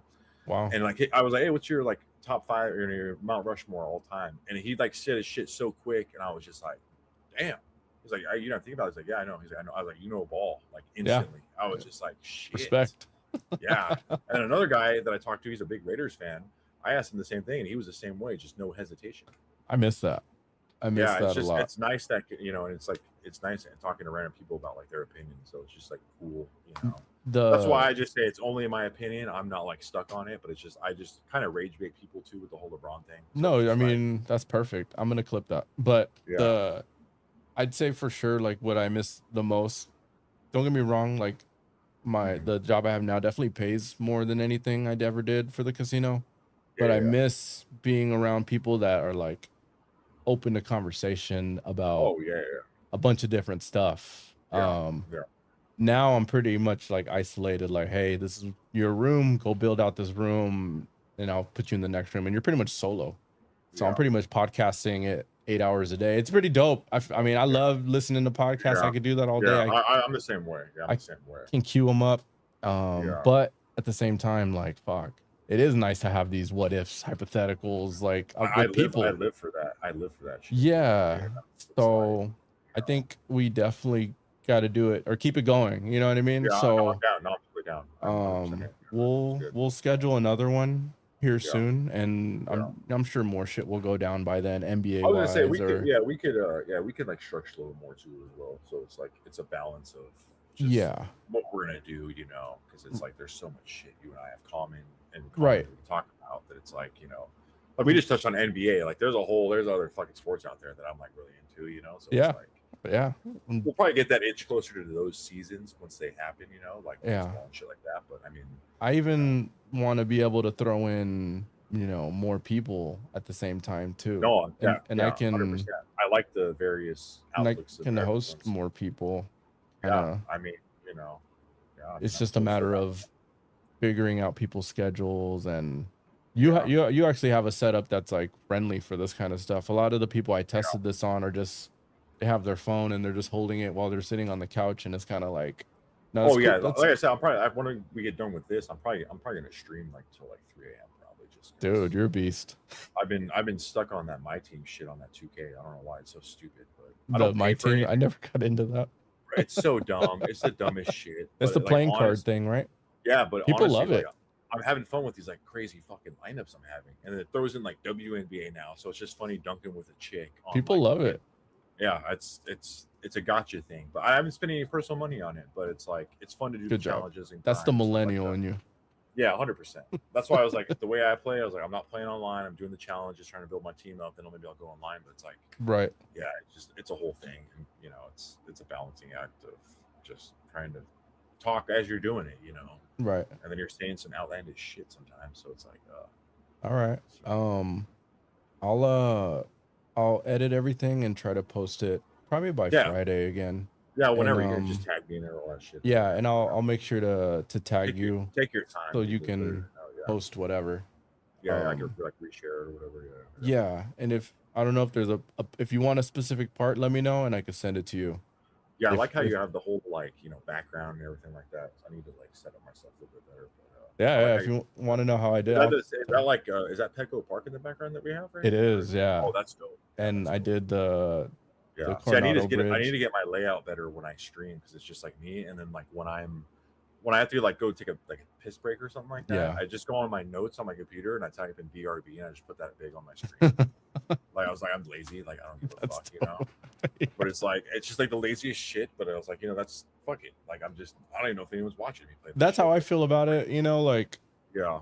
why not just record an episode and stream it? I highly doubt anyone's gonna watch it, so it doesn't have to be perfect. It just But it's like if God forbid, like once we die and all this stuff, like there's all this content to look back on. Yeah. Like, oh shit, I never like thought about this. Like this person had some crazy perspective. Like that's how I think about it too. That's exactly how I think about it. Yeah. So it's like, It's like, fun. yeah.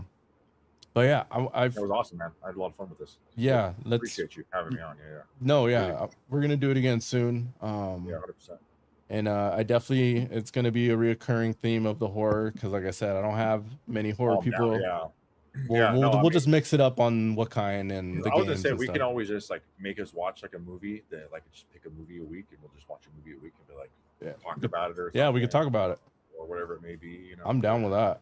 There's so much out there. I'm still stuck in the 80s with my horror, so it's hard for me to be like, oh yeah, the 2000s is great. Well, if, yeah. I'm trying to think of because if we do ones that come out, like for example Scream, right, just came out. Yeah. Well, whenever it comes out on stream, let's watch it and then Yeah. let's pick a date to review it. Yeah, I'd be down for that. Yeah, and we could just maybe keep that because those will make current clips and stuff 100%. like that. So Yep. Yeah, all right, bro. I brother. appreciate your time. This was dope. Yeah, it was fun, man. Yeah, I'll it was fun. keep in touch to book our next one. Yeah. Let me know, man. That was super fun. For sure. All right, everybody. Good night. I appreciate you. Thank you guys for watching. If you stuck around this long, you probably don't have a life, but it's okay. You're a beast. Yeah. Appreciate you. Make sure to follow me and Kyle on Twitch and all our socials. Mhm. I'll catch you guys on the next one. Peace. Later. All right, Kyle. Have a good